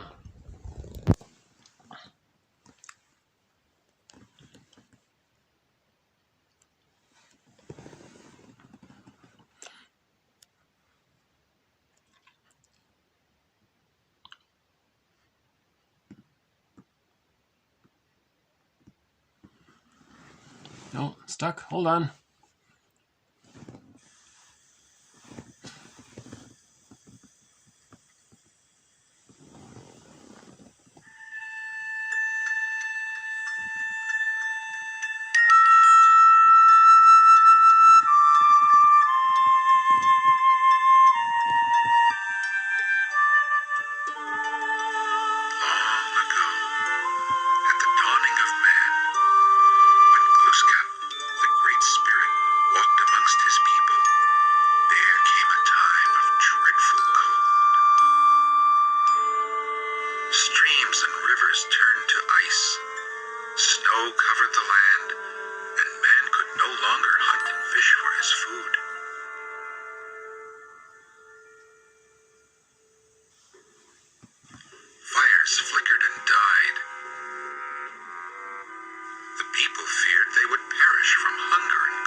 Stood at the shore and called to the spirits of the deep to help him.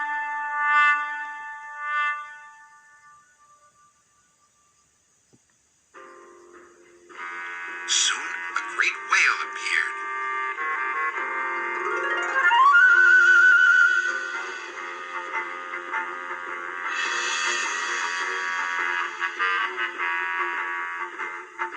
And Glooskap rode on her back until they reached the land of which the loons had spoken.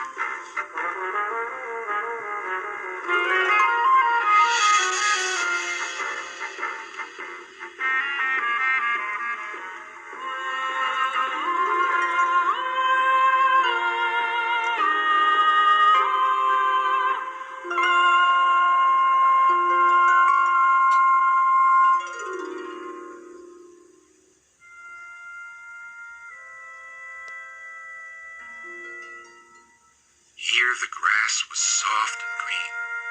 Little streams ran beneath trees clouded with blossom. Flowers turned their faces to the sky, and bright birds and butterflies filled the air.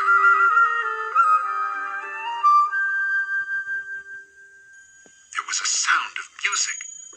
Glooskap listened. Then, in a clearing, he saw a group of lovely maidens weaving garlands of fragrant flowers.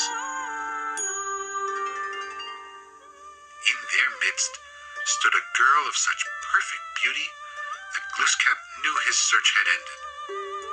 This was the princess he was seeking. She was Summer, the fairest summer of all.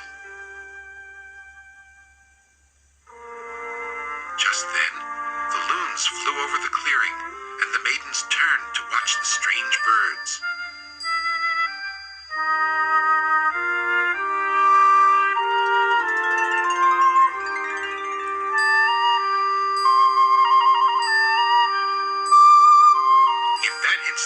Glooskap spirited away their princess and held her by his magic.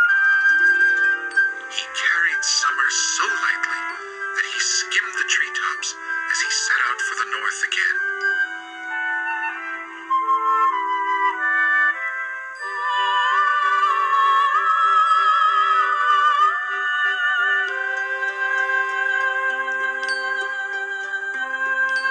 Yet the way was long, and a moon passed before he stood once more in the snows of winter and faced the giant. Now, with Summer by his side, Glooskap had the stronger magic. He talked, and sweat beaded the giant's brow and ran down his face. Still he talked, and winter slowly began to melt away.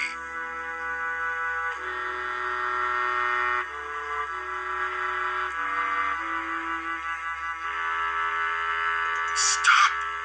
cried Winter. "You have won!" Then the snow disappeared, and the land reawakened.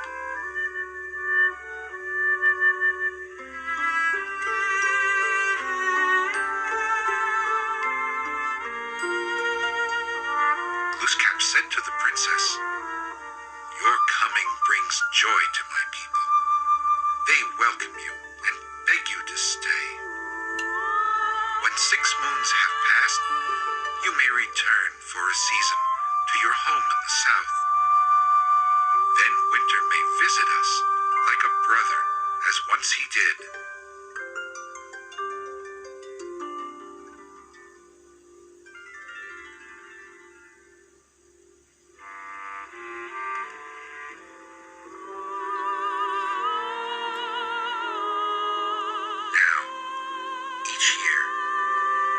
Time for the princess to come to Glooskap's people. Winter retreats, and the land wakens again to summer.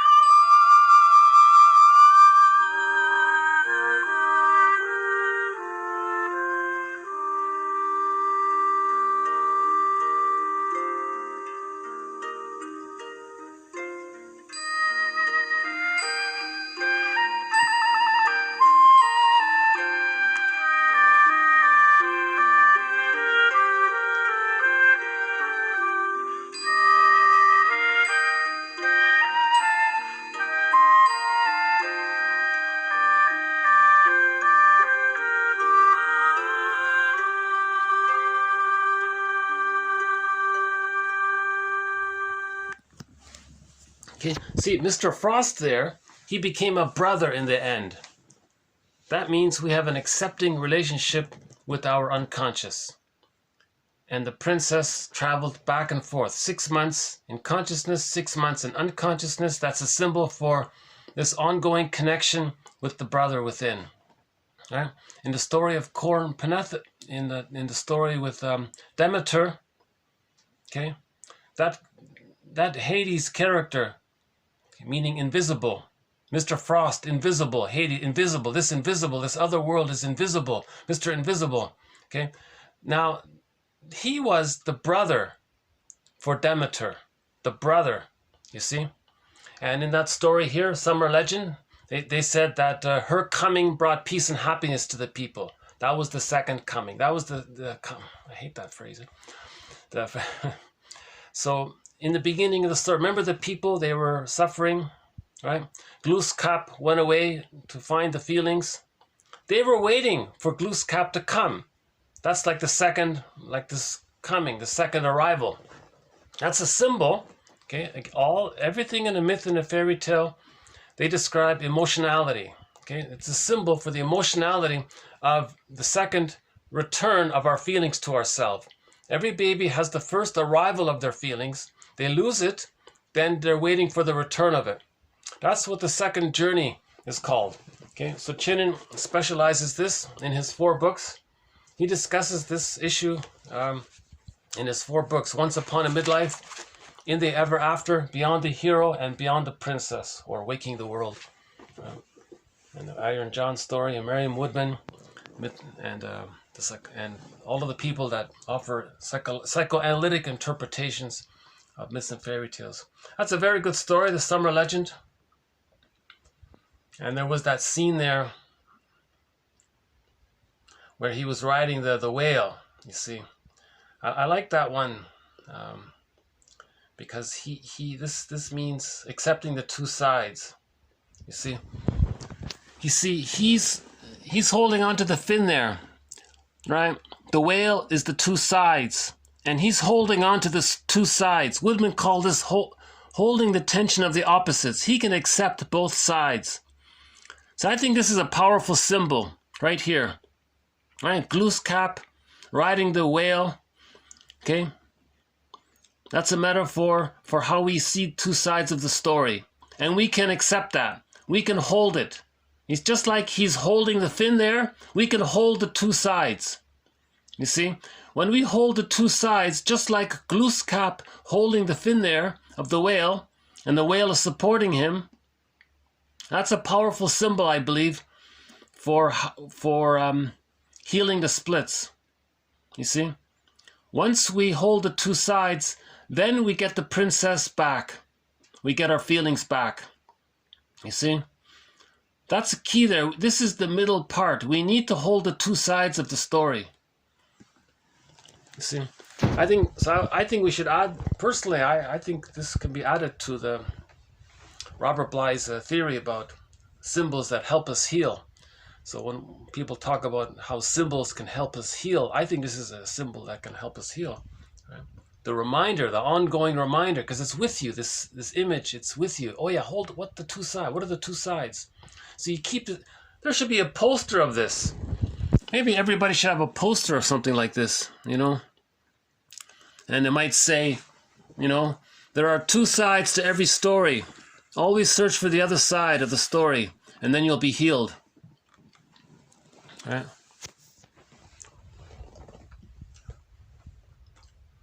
And the loons, we mentioned the loons, the continuity, it's like the thread. So this story, Summer Legend, is very similar to Demeter, right? The Greek myth, Demeter, Core, Persephone. So let's add a few more quotes here. Okay. Besides being a person in her own right, we can interpret the daughter, Core, as part of the mother's, okay, Demeter's mind. Okay? As an inner figure. Okay, the princess, Core, the maiden, Core, is an inner figure, not an outer one. Here the daughter would represent the mother's young innocent self, the feeling self, our innocence, our feelings within, which was kidnapped and silenced by, in general, social convention, right? You go to school, you got to do this, don't do this. So we lose our feelings, right? In searching for the inner daughter, the mother is seeking her true self, her natural self. Okay, so this quote is a good summary here by Chinen. Again, besides being a person in her own right, we can interpret the daughter core as part of her mother's mind, psyche, Demeter's psyche. That's a symbol for us and our feelings. Demeter and our feelings, core, right? Glooskap and the princess, that's us, right? The daughter, core represents our innocence, our feelings, the feminine principle, which was lost by growing up, a dysfunctional home, social convention, whatever the dysfunctional home, the school system, the plunder system, and all that, right? In searching for our feelings, Demeter searching for the daughter, that's a symbol for we are searching for our true self, our natural self. Okay, let's move on here with Chinen. A very close relationship between mother and daughter can inhibit, the individual development of both. Okay, there's two things going on here. So the core motif is as we just talked about. Now, some authors like to borrow this motif to talk about more external matters. You see? So if there's something in the external world, you can borrow this internal world to help understand the external thing a little bit, right? So this story also talks about the general relationship externally between the mother and the daughter. If the daughter and the mother are too close, that's not healthy, right? So they talk about woman's development using this story as well. Okay, so a very close relationship between mother and daughter can inhibit the individual development of both, as the Greek myth of Persephone underscores. At the beginning of their story, Demeter and Persephone live together in a happy, fulfilling dyad. Okay, so the mother and the daughter are fused there. At that stage, Persephone has no name and is simply known as core, or maiden, lacking any identity apart from being Demeter's daughter. You see? So if the mother and the daughter are too close, the daughter doesn't have her own identity, so that means she doesn't have a name yet. That's why they call her core, no name, right? Just the maiden, right? Only after she is separated from her mother is she known as Persephone. Later she gets her psychological birth. So with the psychological birth, right? A woman, that's a symbol for that when we have a name there. Becoming a separate, unique individual. Okay, now the demon in the fairy tale, affects such a separation. That's the repression. So the demon is a symbol of the natural byproduct of the anger a person feels when they don't get love. That symbol for that is the demon, Mr. Frost or whatever, right? Or the Hades character, invisible, right? Now his behavior reflects, his actions reflects how the unconscious often experiences individuation at first. It's painful. It's like an assault. It's a metaphorical shock, right? A close mother-daughter relationship, after all, is very comforting, and any change will seem like a disruption or loss at first, right? So, the demon can be interpreted as a deep force within a woman's own or a person's own mind, psyche, pushing her toward greater individuation in her relationships. So, in other words, when a person says at midlife, something's missing, a part of us took away our feelings. That part of us is the demon. This demon, we say, is initiating us. That's all it is. The recognition that something's missing and that something took away our feelings. This something that took away our feelings. In myths and fairy tales, it's the demon, the Hades, Mr. Frost, whatever. Took away our feelings. The prince took away the princess, the core, the daughter. Took Persephone, right? Core was abducted. Took away. That's all it means. At midlife, we say something's missing, right? So that's why they say this character, Mr. Frost, is the initiator. He's getting us to go on this search for ourselves, because ultimately the result is differentiation. Because when we come back, we know ourselves and we have a name. Core becomes Persephone. We get the name afterward. That's the psychological birth. When Core gets the name Persephone, she achieves the psychological birth. That's all that means. So they said that the Hades character, the Mr. Invisible or Mr. Frost, that's the initiator. That's a symbol for recognizing that there's something in us that's pushing us towards the psychological birth. That's all they mean by that, right? And it's like a disruption. Okay, the Greek myth of Core and Persephone captures a particular intergenerational trauma and repetition compulsion around an insecure attachment style of women who are torn between an unhappy marriage. Okay, so Persephone is the queen of the underworld, right? And an ongoing relationship with the caretaking mother Demeter, who doesn't allow differentiation. Okay, they're too close there. And they're too happy, they're too blissful, they're too close there. Now, these women live in the shadow of their mother's failed development to become mature women by having remained puella eternas. Okay, remember the puer, the boy who refuses to grow up? Well, the woman who refuses to grow up is a puella. Okay, eternal youth. Now, these women are trapped in a core complex. Okay, so here's a complex called the core complex. The core complex, okay, as maiden caretakers, they remain attached to and torn between a grain mother, the nurturing mother, the very loving mother, and a grandfather transference object. Okay, now Hades is in league with the devouring mother. Okay, so this is a new concept here. A core complex. This author gives a name to the phenomena for a woman who is in a double bind. If she stays very emotionally intimate with her mother, and they're like one there, they're two peas in a pod, they're one there, whatever, right? Inseparable, the two of them. They're like, right? That's one way.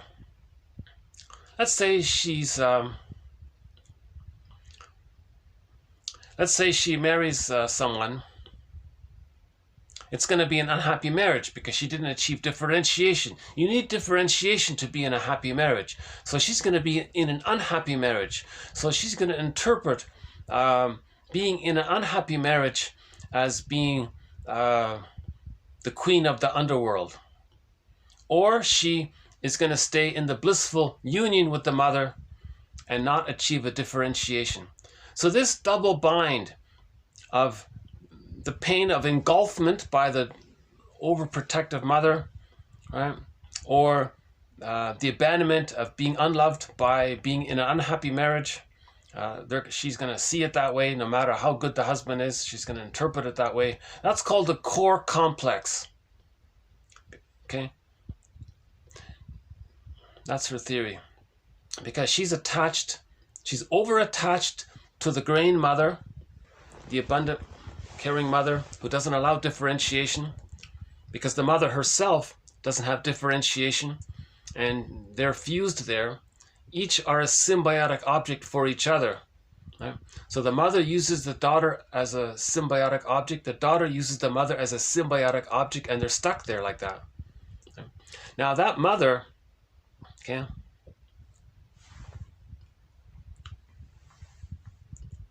is in an unconscious, has an unconscious problem with her parents. Now those parents are part of her. Those unhappy parents are a part of her.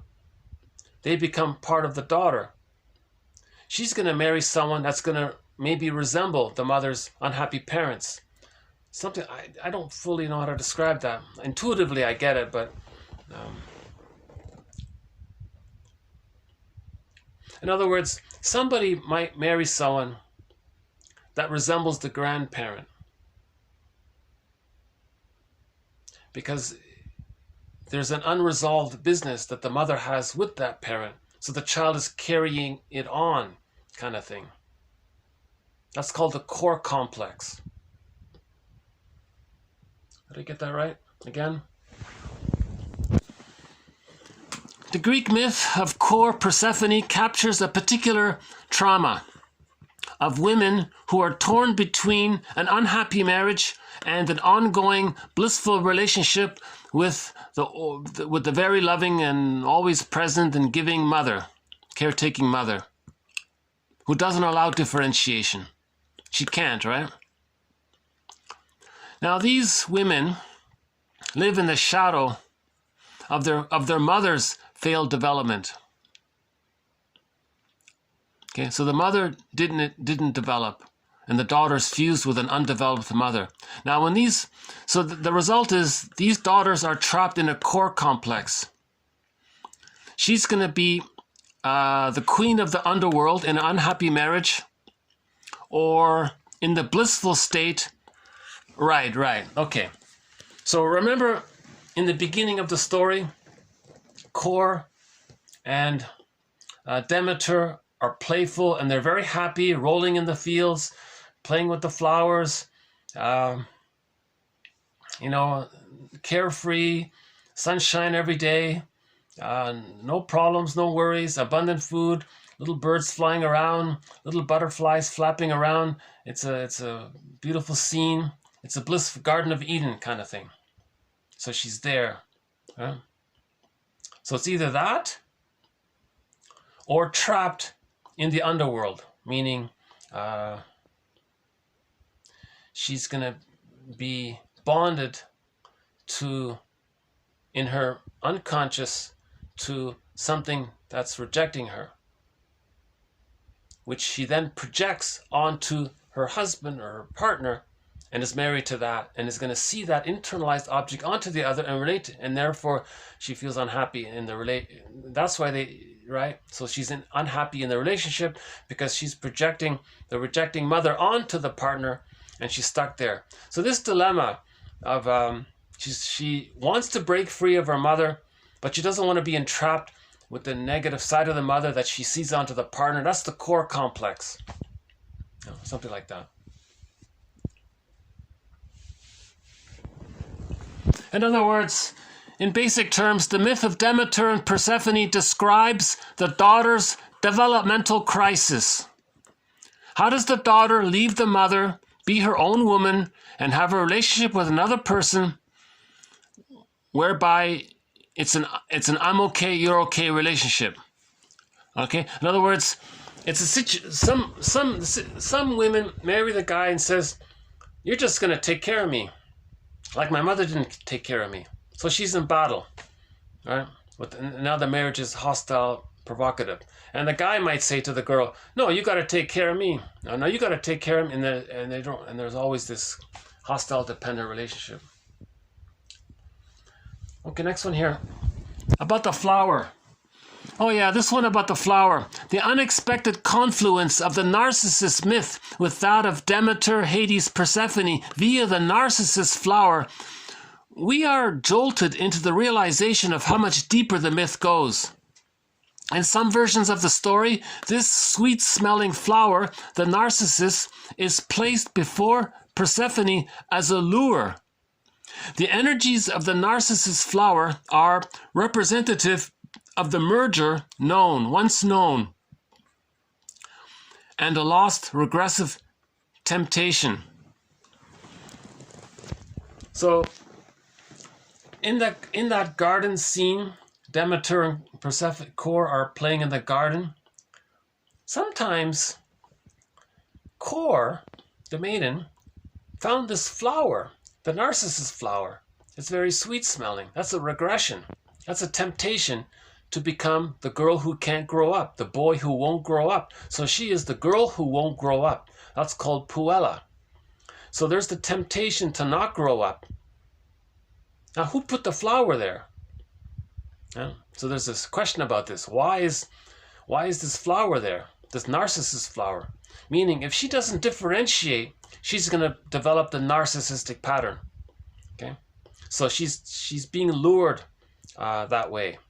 The more the mother rejects her daughter, the more the daughter might become a person with the narcissistic pattern. So the flower is a symbol of that.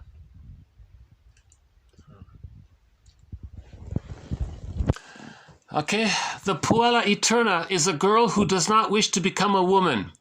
Okay, so the puer is the Peter Pan, the female version is the puella.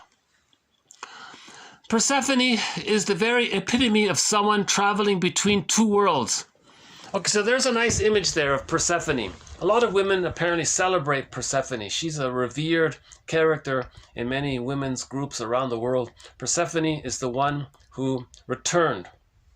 Yeah? That means we faced our lost feelings and came back into ourselves.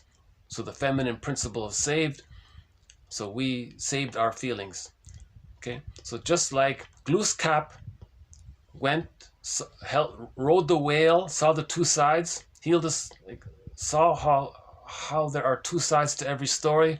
That means forgiving the mother because she was trapped in her dilemma. The mother was a puella. So we saw that the mother was a puella. That's one side.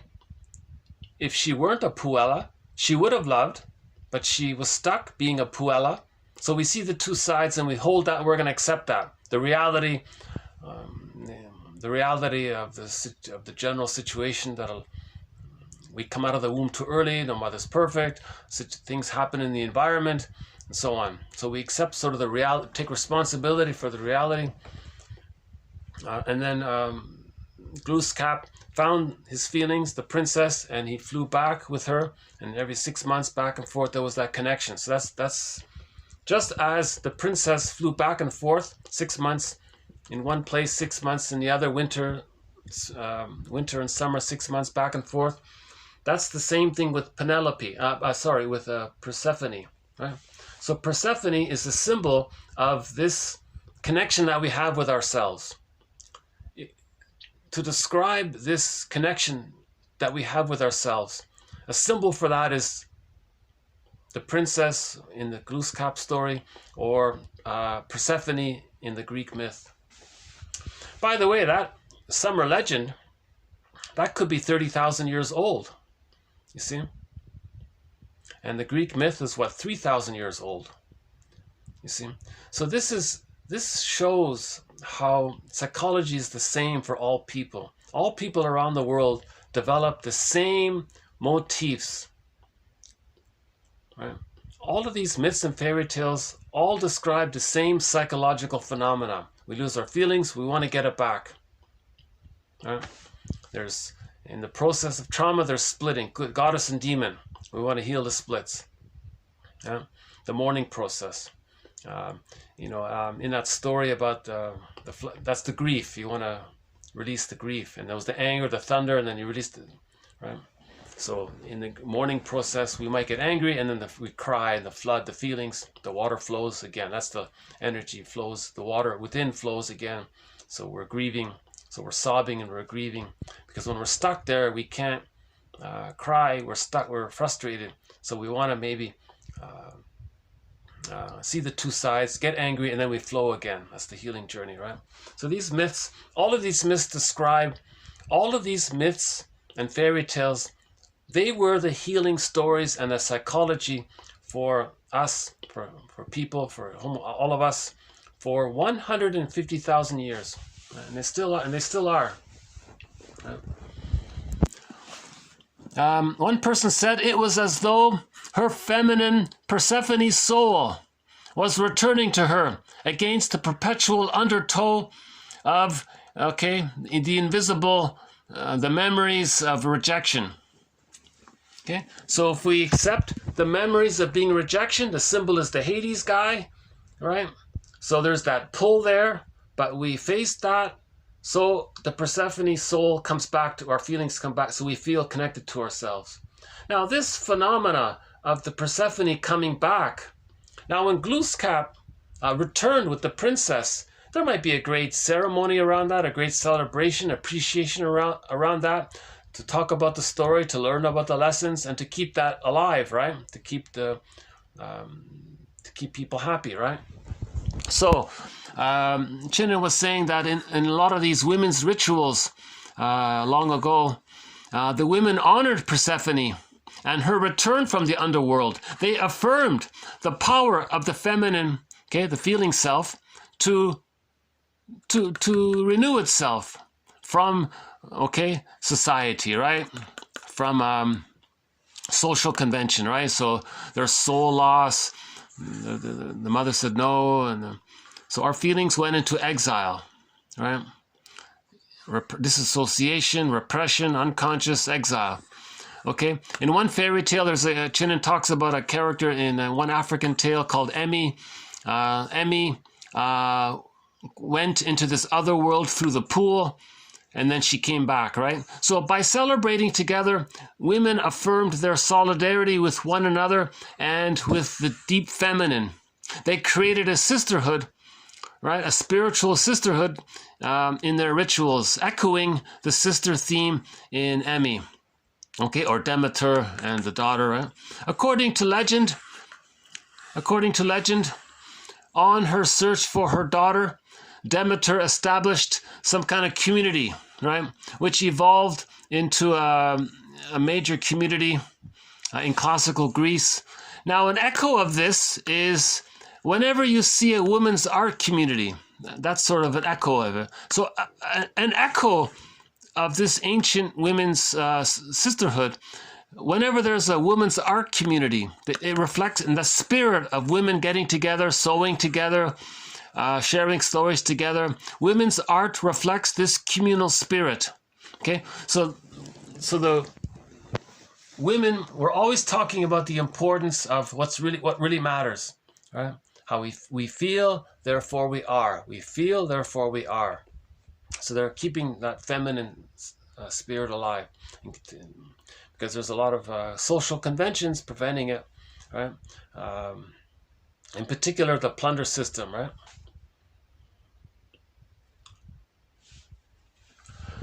Demeter is also known as Mother Earth. That's an interesting, right? Sometimes Demeter is called Gaia or Mother Earth. But I saw another reference saying that Gaia is the grandmother of Demeter.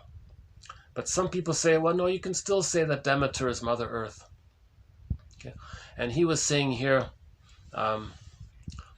if Demeter is Mother Earth, when we plunder the earth, okay, that's similar to that Mr. Frost there abducting the princess, or the Mr. Invisible. Okay, in the Greek language, the word Hades means invisible. So it means invisible, right? So Mr. Invisible or Mr. Frost or Mr. Hades, right? So if Demeter is Mother Earth, he was saying here, the Mother Earth, Demeter, is being plundered, like in the Mi'kmaq story, in that documentary, the black and white one, the one we played, the second one we played for 13 minutes. They sort of made reference to that the earth was being plundered, right? The colonized, the plundering. So he's saying that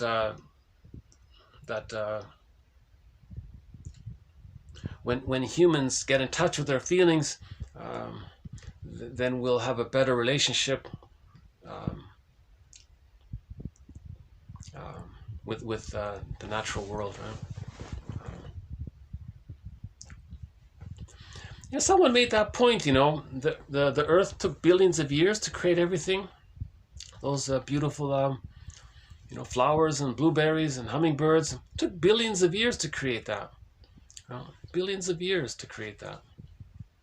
And it's possible that Earth is the only. He was saying that Earth might be unique. There's a documentary that says, what if Earth is unique? What if we're the only planet that's so unique to be at the right distance from the sun, not too far, not too close, just at the right distance to have water. And then over time, humans came on. What if we're very unique? There's only us on this planet Earth. Isn't that something that would help? That feeling, doesn't that help, right? But see, then we panicked. Yeah? And then we created the plunder out of the panic, so we're confused by the plunder. It's a misguided there. So we need to get back into ourselves. So these stories are helping us to get back to ourselves, right? Get back to our feelings. Okay, in general here, humanity has created many myths precisely because individual constellations of experience and psychology are numberless. But generalizations are essential to the recognition of patterns. Yet no two instances can be identical. Okay?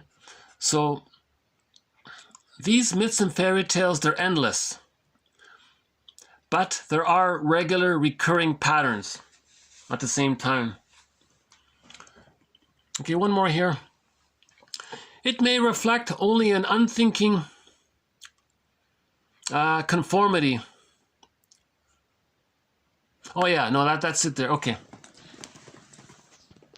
Okay, so I'll just leave it at that. For so all of this has been TQ 1999. I'll follow up on the story of Summer Legend and Persephone core and Persephone and core, and this idea that when we get the feelings coming back, that's the second COMING. I hate using that phrase, right? Because it automatically triggers the delusion of the rescue fantasy. That's not it. The second arrival of our feelings just means that. That's all it means. Nothing else. If you're trying to imply it's something else, it's a distortion where you're promoting splitting and the rescue fantasy of the fantasy bond to an imaginary goddess in the sky.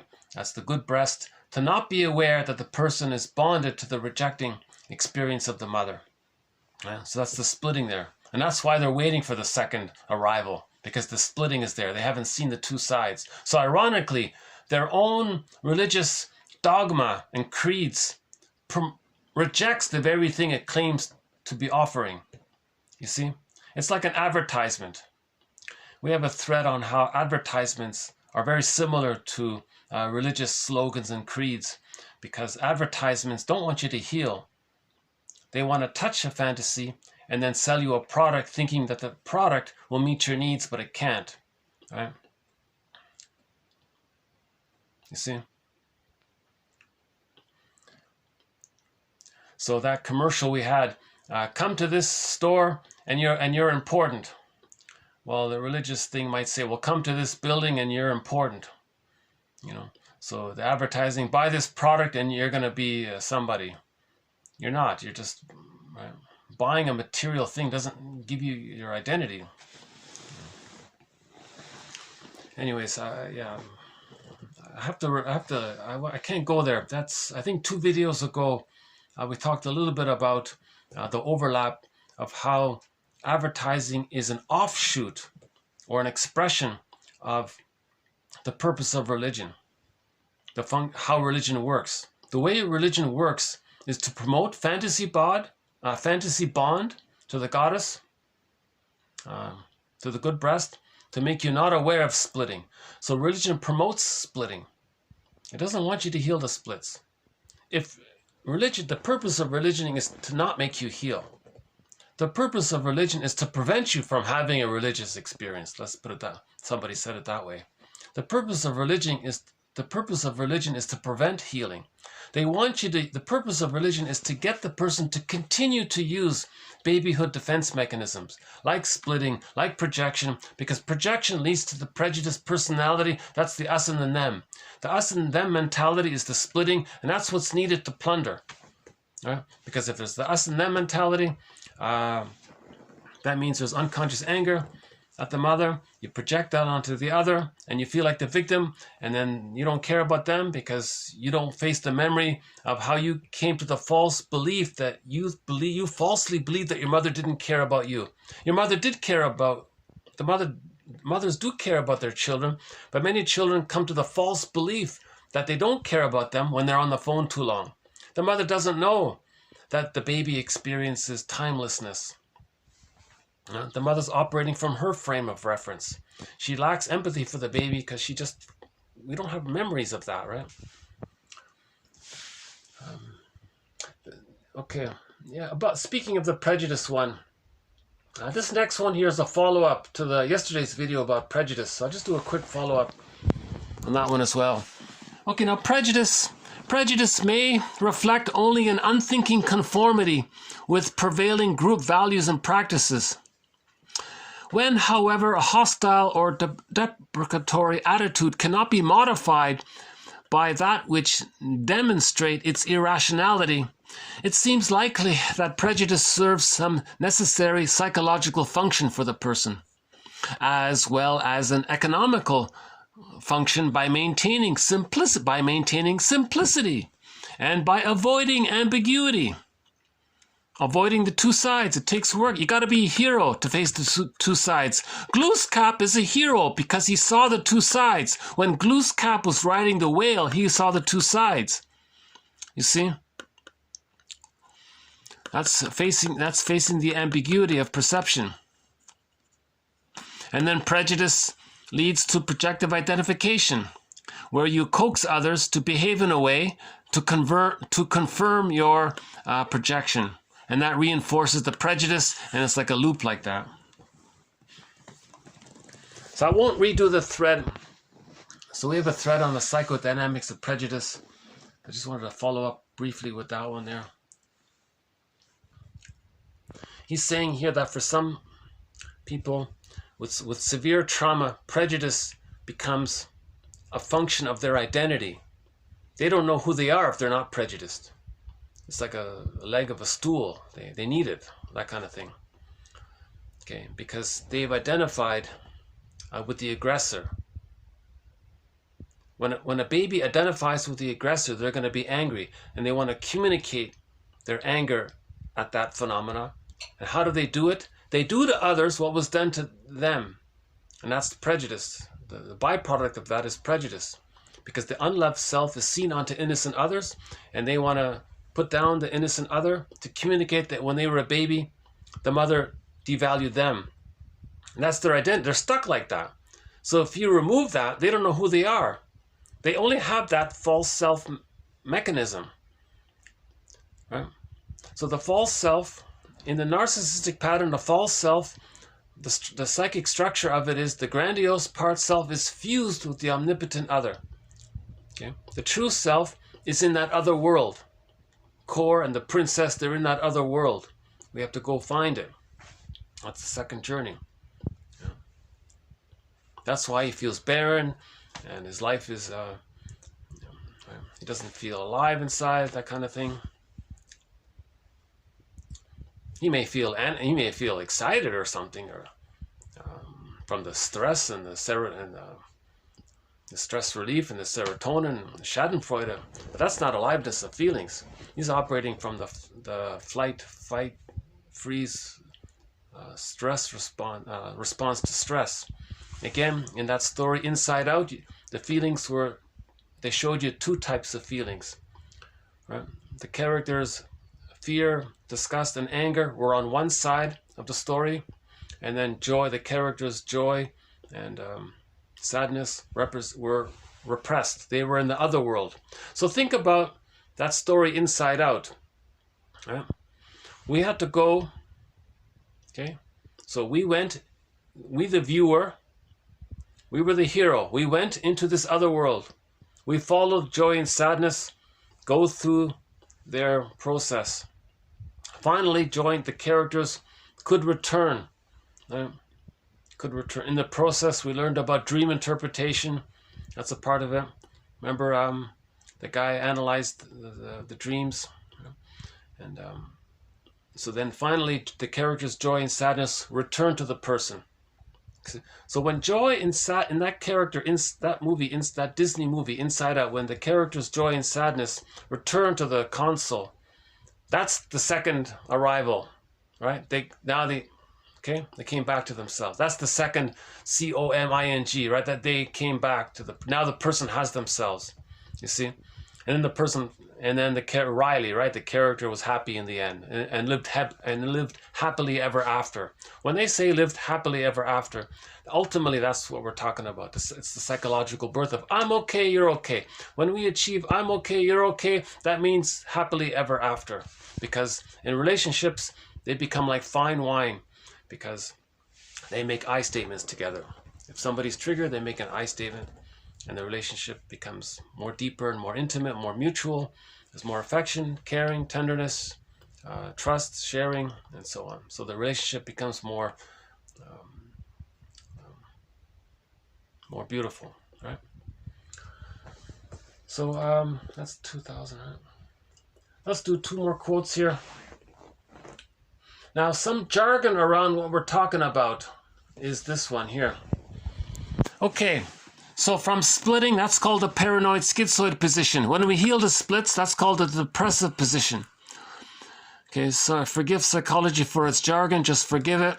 Melanie Klein's depressive position is a stage in baby development in which the opposite qualities of the mother,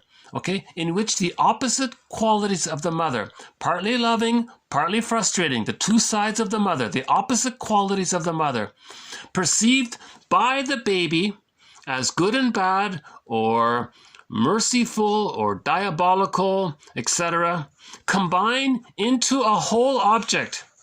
Okay? So this is a huge accomplishment for the baby, to see the mother as a whole person, partly loving and partly frustrating, and that's okay. They can accept the ambivalence. Okay? They can accept the ambivalence. You see, in prejudice, they can't do this. In prejudice, they cannot do this. They're too traumatized. They're too angry. Okay? A consolidation of opposites. That's what we're looking for, a consolidation of opposites. Forgive psychology for its limited vocabulary here. It's an approximation, a consolidation of opposites. But a loss of the original wholeness, that's the first coming, right? The first arrival of the feelings of body and mind. So we don't have that innocence anymore. So this is core. From core gets a name, and that's so we lose core, but we gain Persephone. That's all he means here. One way of saying it is in pop culture, in business pop culture, they say this way: we want to move from conscious competence. Okay, that's the original trust, the original faith. Okay, that's basic. We're born with this original feelings. We have conscious competence. We're whole in the beginning. Conscious competence. Okay? We lose it.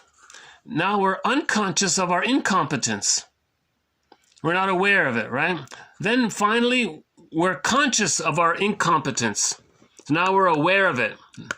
Finally, we go on the second journey and we develop conscious competence. So this is the journey from core to Persephone. You see? Finally, see if it's possible to relax and be in your body. Let's make a bit of room to study whatever feelings come up. Okay. I figure I better end on a relaxing quote. I was thinking to myself during this video that I'm presenting these ideas as if it were a crumbled protein bar. I feel a little badly about that. I want to deliver the protein bar in a nice form to digest, but if it's so crumbled like that, maybe it's confusing a little bit. The good news about all this is that all of these quotes are posted below. If you click the See More link there in the video, all of these quotes here are posted below. It's approximately 10 minutes worth of reading. This fits in nicely with Robert Bly's advice. Robert Bly says, read psychology every day for 10 minutes. Forgive psychology for its jargon, just forgive it. Read psychology every day for 30 minutes. Remember that roughly 30% is incorrect, and you have to figure out which 30%. Right? And there's no Jung, there's no Freud in this. I'm partly influenced by Robert Bly. He says Jung and Freud were mama's boys, and that has thrown psychology off from the very beginning. The founding myth for psychoanalysis is Orestes. Orestes faced the feelings of his mother's love not being available. That's called the Furies. He did it by seeing the two sides. That's the symbol in the court where half said yes, half said no. He saw the two sides. Okay? Because of that, Athena, the healing energies, said okay. The Furies became the gentle ones. So he achieved a psychological birth. That's similar to Glooskap riding the whale, and the whale is black and white. That's the two sides. I think in the Odyssey, one author says there's the moly plant. It's partly black, partly white. The moly plant's the two sides. Similar idea there. So the conclusion is we have unconscious ambivalence, and we don't want to admit it. It's too painful to admit it. There's a huge resistance to considering the idea that the mother is not a perfect goddess. There's a huge resistance to this. We got to accept that she's just an ordinary person, she was an ordinary young mother. What was she, in her 20s, early 20s when she delivered her children? And she maybe married because she wanted to escape a dysfunctional home, or maybe there were pressures. Maybe she didn't. Maybe she married someone who reminded her of one of her parents because she has unfinished business with her parents, so she projects her parents onto the partner and wants to get a better outcome with the partner. So she's stuck like that, so she's confused in that all of that anger, battling with the partner. She's not happy. She's not satisfied. If she's not satisfied, when she gets children, she may seek comfort from the children, like Demeter and Kor in the garden, and they don't separate,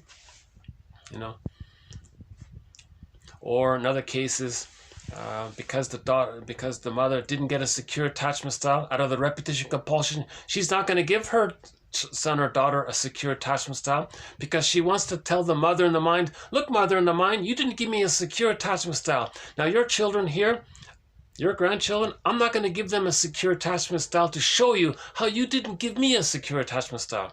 Okay, so she's still in battle with the mother in the mind, hoping that she can get a better outcome. It can't be done. It's a secondary delusion. But all of this is a mirror for the person to become conscious. Again, repetition, compulsion, negative magic gesture, projection, all of this, these are all mirrors to bring repressed material to consciousness.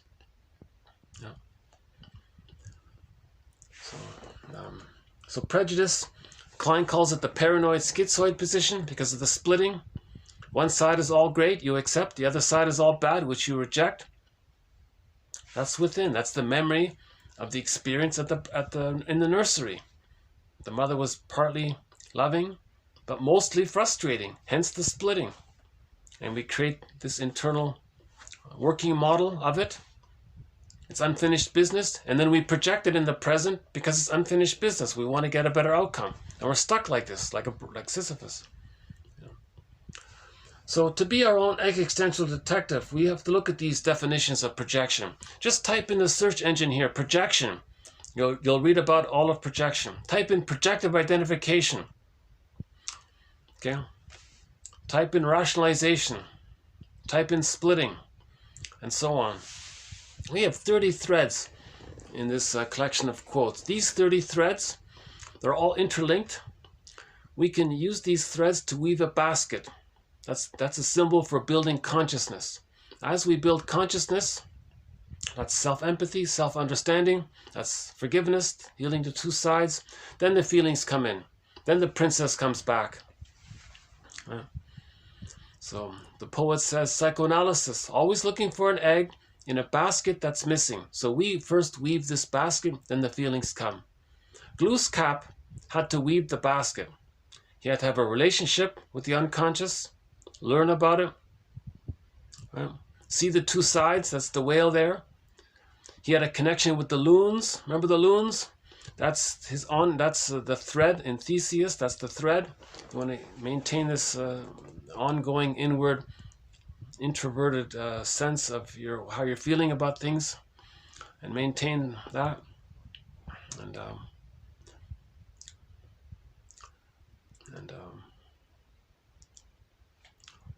I think the Enneagram is a great place to start. If anybody's just beginning the second journey, the Enneagram is a good place to start. I think another good place to start is this comic, Psychoanalysis, 1955. In 1955, there were 4 issues of this comic, Tales of Inner Turmoil. And they put out 4 of them. Altogether, they represent 12 therapy sessions. This book is a demonstration of 12 therapy sessions. There are 4 sessions with Freddie, 3 with Ellen, and 5 with Mark. Okay, so people searching for peace of mind through psychoanalysis. Right? This is a serious. This is educational. Yes, it's dramatized to some degree, but not to the point where they made it ridiculous. This is actually part of the mental, emotional, spiritual hygiene movement. This is part of the moral revolution to heal ourselves. This is part of the Know Thyself movement, the self-awareness movement, the mythopoetic movement. Okay, there's dream interpretation here. They talk about repetition compulsion. They talk about unconscious guilt. Ellen there on the couch, she was disappointed. So she created a self-fulfilling prophecy. She was disappointed in childhood. So what she did was she coaxed others to disappoint her because she's trying to get a better outcome. Yeah. But no one in the present can make up for that past. So she repeats it again and again. So she led a self-defeating life. She wasn't happy in work and love. Yeah. And there's a wealth of material in here. There's actually a discussion about transference, what transference is in this book. I've talked about this numerous times in previous videos. This is an excellent place to begin the second journey. One can begin the second journey with Alan Chinen's books. Once again, Once Upon a Midlife, In the Ever After, Beyond the Hero, and Beyond the Princess. But the one beyond the princess, that's called Waking the World. Actually, he talks about Persephone in here as well, in this book. Those quotes here from today's video, from Chinen, they come from this book here. In the next video, we'll do a couple of quotes on a very difficult topic. Robert Bly recommends this book. Robert Bly recommends this book by Gershwin Kaufman called Shame. The Power of Caring there. So we'll do a couple of quotes from this one. No one likes to talk about it. But the narcissistic pattern, that's a defense against shame, of course. Yeah. So the Enneagram, I think, is a good place to start. They have 9 types there. 9 types from an insecure attachment style. 9 types describe when there's a secure attachment style. You recognize, so you can identify, you can type yourself, you can type your parents. Then things start to make sense. And they go, oh my God. You know, that leads to understanding, leads to forgiveness. Forgiveness leads to healing, seeing the two sides. Seeing the two sides leads to creating an image of the parents as a whole. That's like a pillow. We find the key under the pillow. We unlock the cage. We get the golden ball. We find the I. When we find the I, it's called the ontological self. Then, with that golden ball, we have access to the real self. That's emancipated innocence. But now we're like Persephone. Core in the beginning was innocent, playful and happy child. Now she's an elder. Persephone is wise. Okay, so from innocence to wisdom. Yeah. So this second return they talk about all the time, they're talking about this, waiting for the wisdom to become an elder, not a curmudgeon. No. The curmudgeon was talked about in previous videos, so I won't redo it here. Let's take a quick look here. How are we doing here? Getting, yeah, a little more snow. Okay.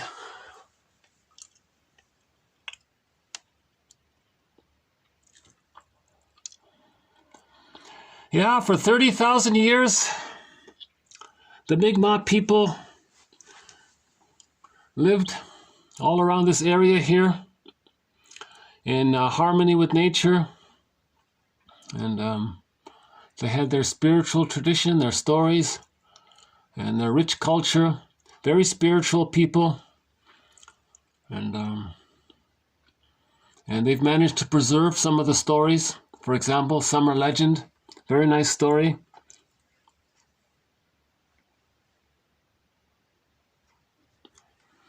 And Glooskap, you know, Glooskap is all around. The memory of Glooskap is all around, in the trees, in the snow, in the loons.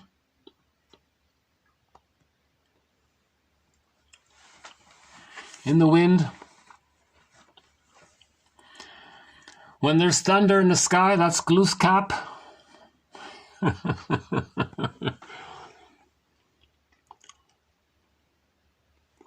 So Glooskap is around, right? That's a symbol for how we are around to ourselves, how we are conscious. We have self-agency, our own self-agency. That's Glooskap. Glooskap is our self-agency in connection to ourselves.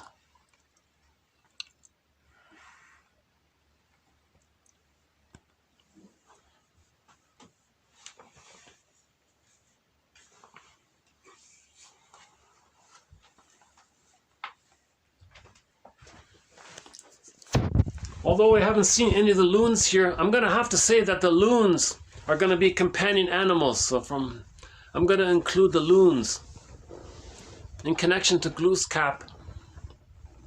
The loons are companion animals to 1001 Windmills of the Mind.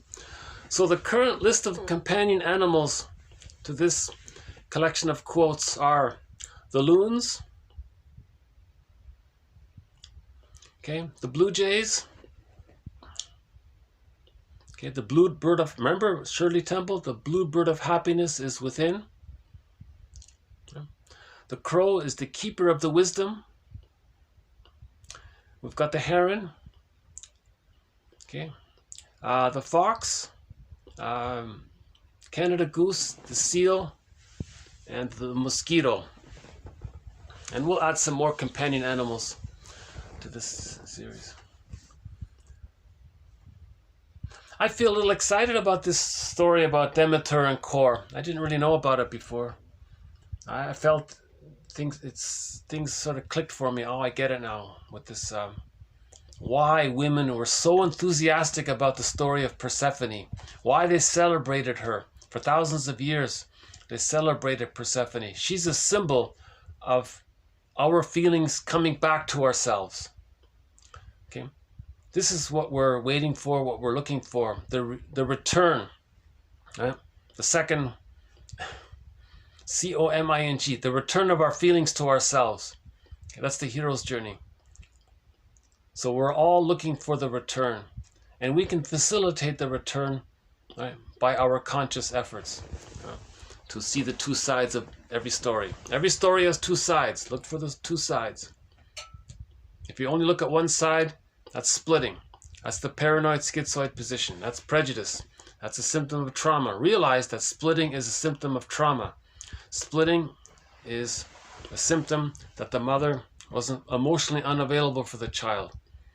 Maybe the baby was removed for too long. Maybe the bottle and the schedule was used. The baby cried themselves to sleep. All of these things. So we have to look at these things. I just discovered, so I'll just wrap up here with a song.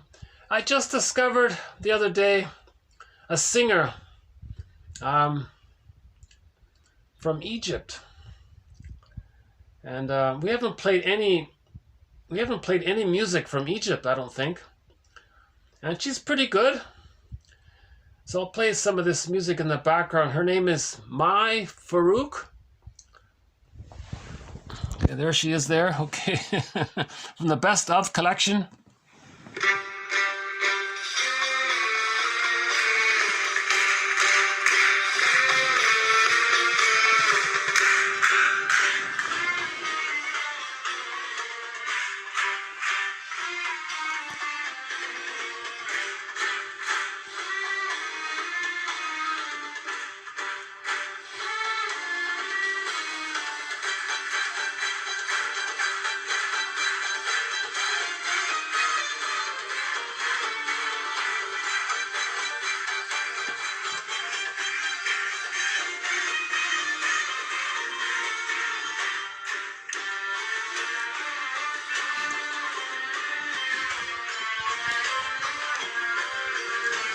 I want to see if I can include more songs.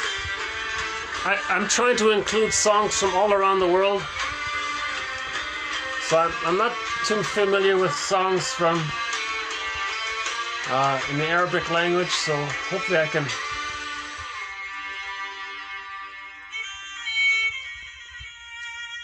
Okay. So in this video, we did a follow-up to the last video. So a good video to follow up on with this one is the last one.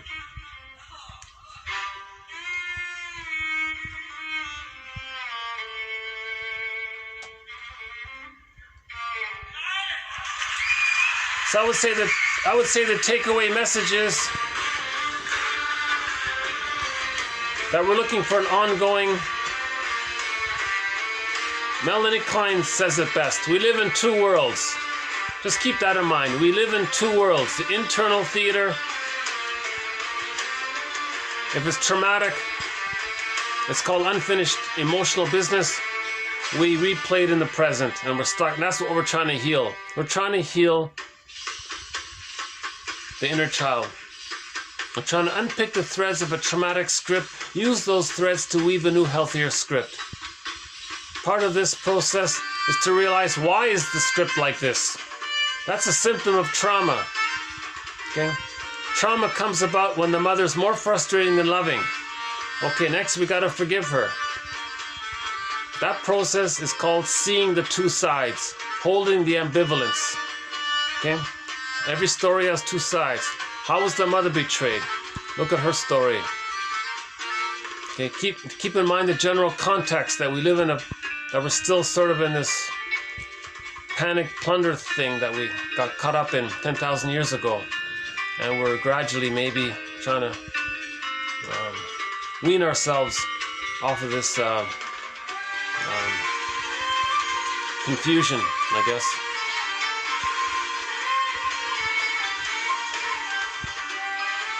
It's an aberration, right? Billions of people on $60 a month, that's an aberration, that's not right, you know. It took billions of years to create planet Earth, right? Billions of years, and we're unique. And not too far from the sun, not too close from the sun, just the right distance, they said. Just the right distance for water to be here. And from the water, all of the life came. And the spirit of that, the natural spirit, the natural wonder. So we're very unique here on planet Earth. It's very unique. Humans were put on this planet to cooperate. To cooperate, not compete. But we got confused out of the panic, you see? So we're healing this. That's the second emotional return to ourselves. So we're looking for I'm okay, you're okay. Approximately 30% of children in North America have this already naturally, but it's only 30%, right? So 70% have some kind of problem in this area. That's the majority, right? So the majority need to,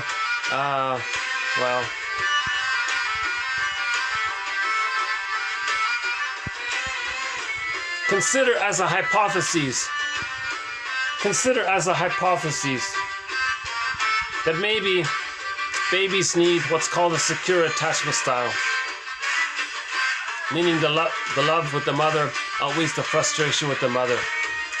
Then the child feels safe enough to know himself. Then he has the I. When he has the I, his pleasure comes from expressing how he's nature's greatest miracle for himself, his uniqueness. Masterson says, from the real self, which allows you to know your uniqueness, that's the meaning. If we don't have this meaning, you see,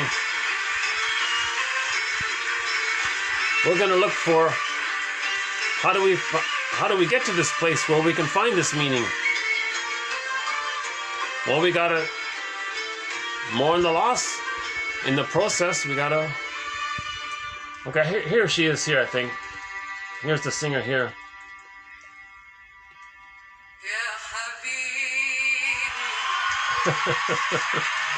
I finally figured something out here. This phrase, Habibi, I didn't know what it meant. And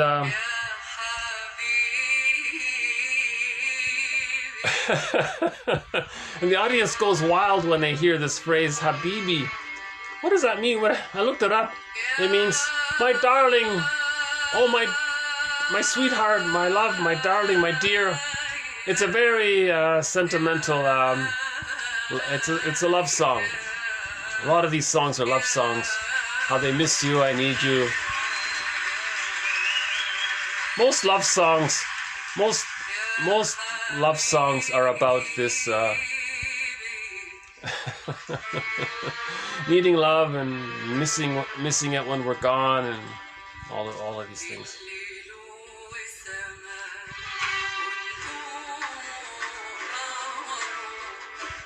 And there's a lot of yearning for the lost loved one, a lot of unrequited love, a lot of proposal, like a lot of wooing the woman. If you accept my proposal, I'll always be faithful to you, and we can work it out together. Now, some of it may be functional.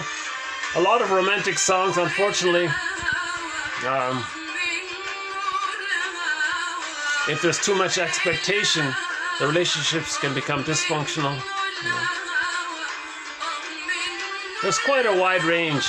And somebody said the range is the same in all cultures, right? That's what's interesting. Our psychology is the same. Just like the motifs in all myths and fairy tales are the same. That's another evidence that we're all the same species. We're all Homo sapiens, right? It's pretty obvious to me. Every fairy tale, every myth presents the exact same motifs. There's even an index, a motif index. All of those motifs describe psychological dynamics. Myths and fairy tales are metaphors for internal dynamics, right?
I have no idea what she's saying.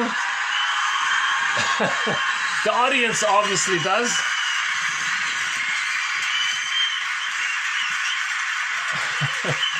I only know that Habibi means my darling or something. But it's a pretty good collection here. It's called The Best of May Farouk. It's about 2 hours long.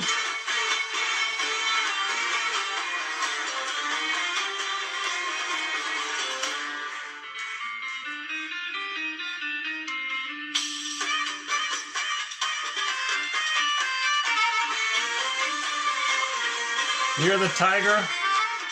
Yeah, you're the tiger. That's a nice one here, isn't it?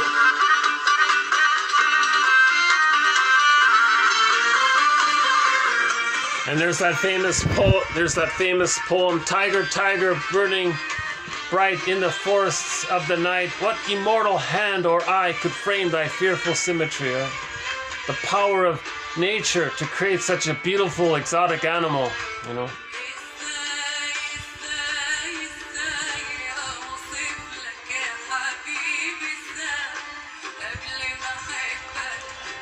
You know, that's that documentary about Glooskap called Glooskap County, the black and white one, 1957, I think. I felt that there's a real focus on the present, you know. There's a real notice the frogs and notice the beavers, and you know, and they included in these little mini stories references to other stories. A lot of stories include references to other stories, right? So there was the story about the frog who was too proud and he was jealous. Oh yeah, in the next video, we got a pretty good quote coming up from the TV show Judd for the Defense. I'll give you a preview of it here. This guy, there was a case.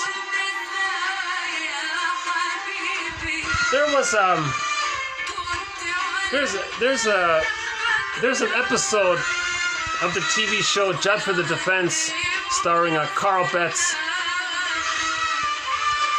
There was this doctor who didn't want to admit to himself that he was incompetent. He also didn't want to admit to himself that he was jealous of the other doctors who were competent. So what he did was, he tried to trick a situation to get some other guy. So in other words, this first guy who was incompetent and jealous, he felt that internally that maybe he's no good as a doctor, he's a fraud as a doctor, and that maybe he's going to be punished by that. He didn't want to face that. So what he did was, he created a situation, he tried to fix it so that some other innocent person would be punished. So here's the quote. Dr. Stalling, a man weighed down with guilt for his failure to diagnose a girl's serious condition, embittered, feelings of jealousy toward more competent physicians. His guilt and jealousy have so distorted his mind that he may be seeking through this trial to transfer punishment by proxy to Dr. Bellew. So we'll talk about this one tomorrow. I'll play the clip as well. So if you watch tomorrow's video, you'll see the clip of it. He said, right? His guilt and jealousy have so distorted his mind that he may be seeking through this trial to transfer punishment by proxy to this other guy. And he didn't even know that he was doing it. Maybe he partly knew it, but maybe he didn't really know it. And when it was brought to his attention, oh boy, right? He didn't know what, he was paralyzed. How does he answer that, right? So that was an interesting episode. We have a number of quotes from this excellent TV series called Judd for the Defense, starring Carl Betts. They include psychology in that show. That's why we have quotes from it as part of our thread.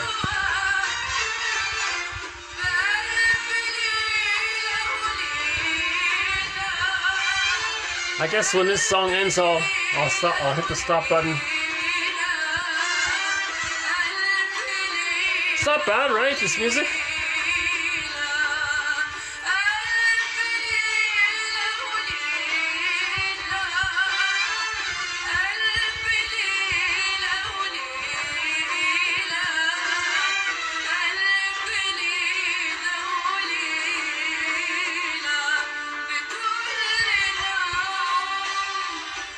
Well, maybe I'll just wrap it up here then.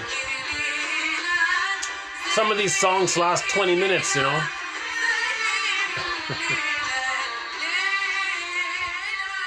So I'll just wind it down here. Oh, there it is. There's the closing song. All right, so thanks very much. This has been TQ 1999 to 2002. I'll see you in the next video. Bye for now.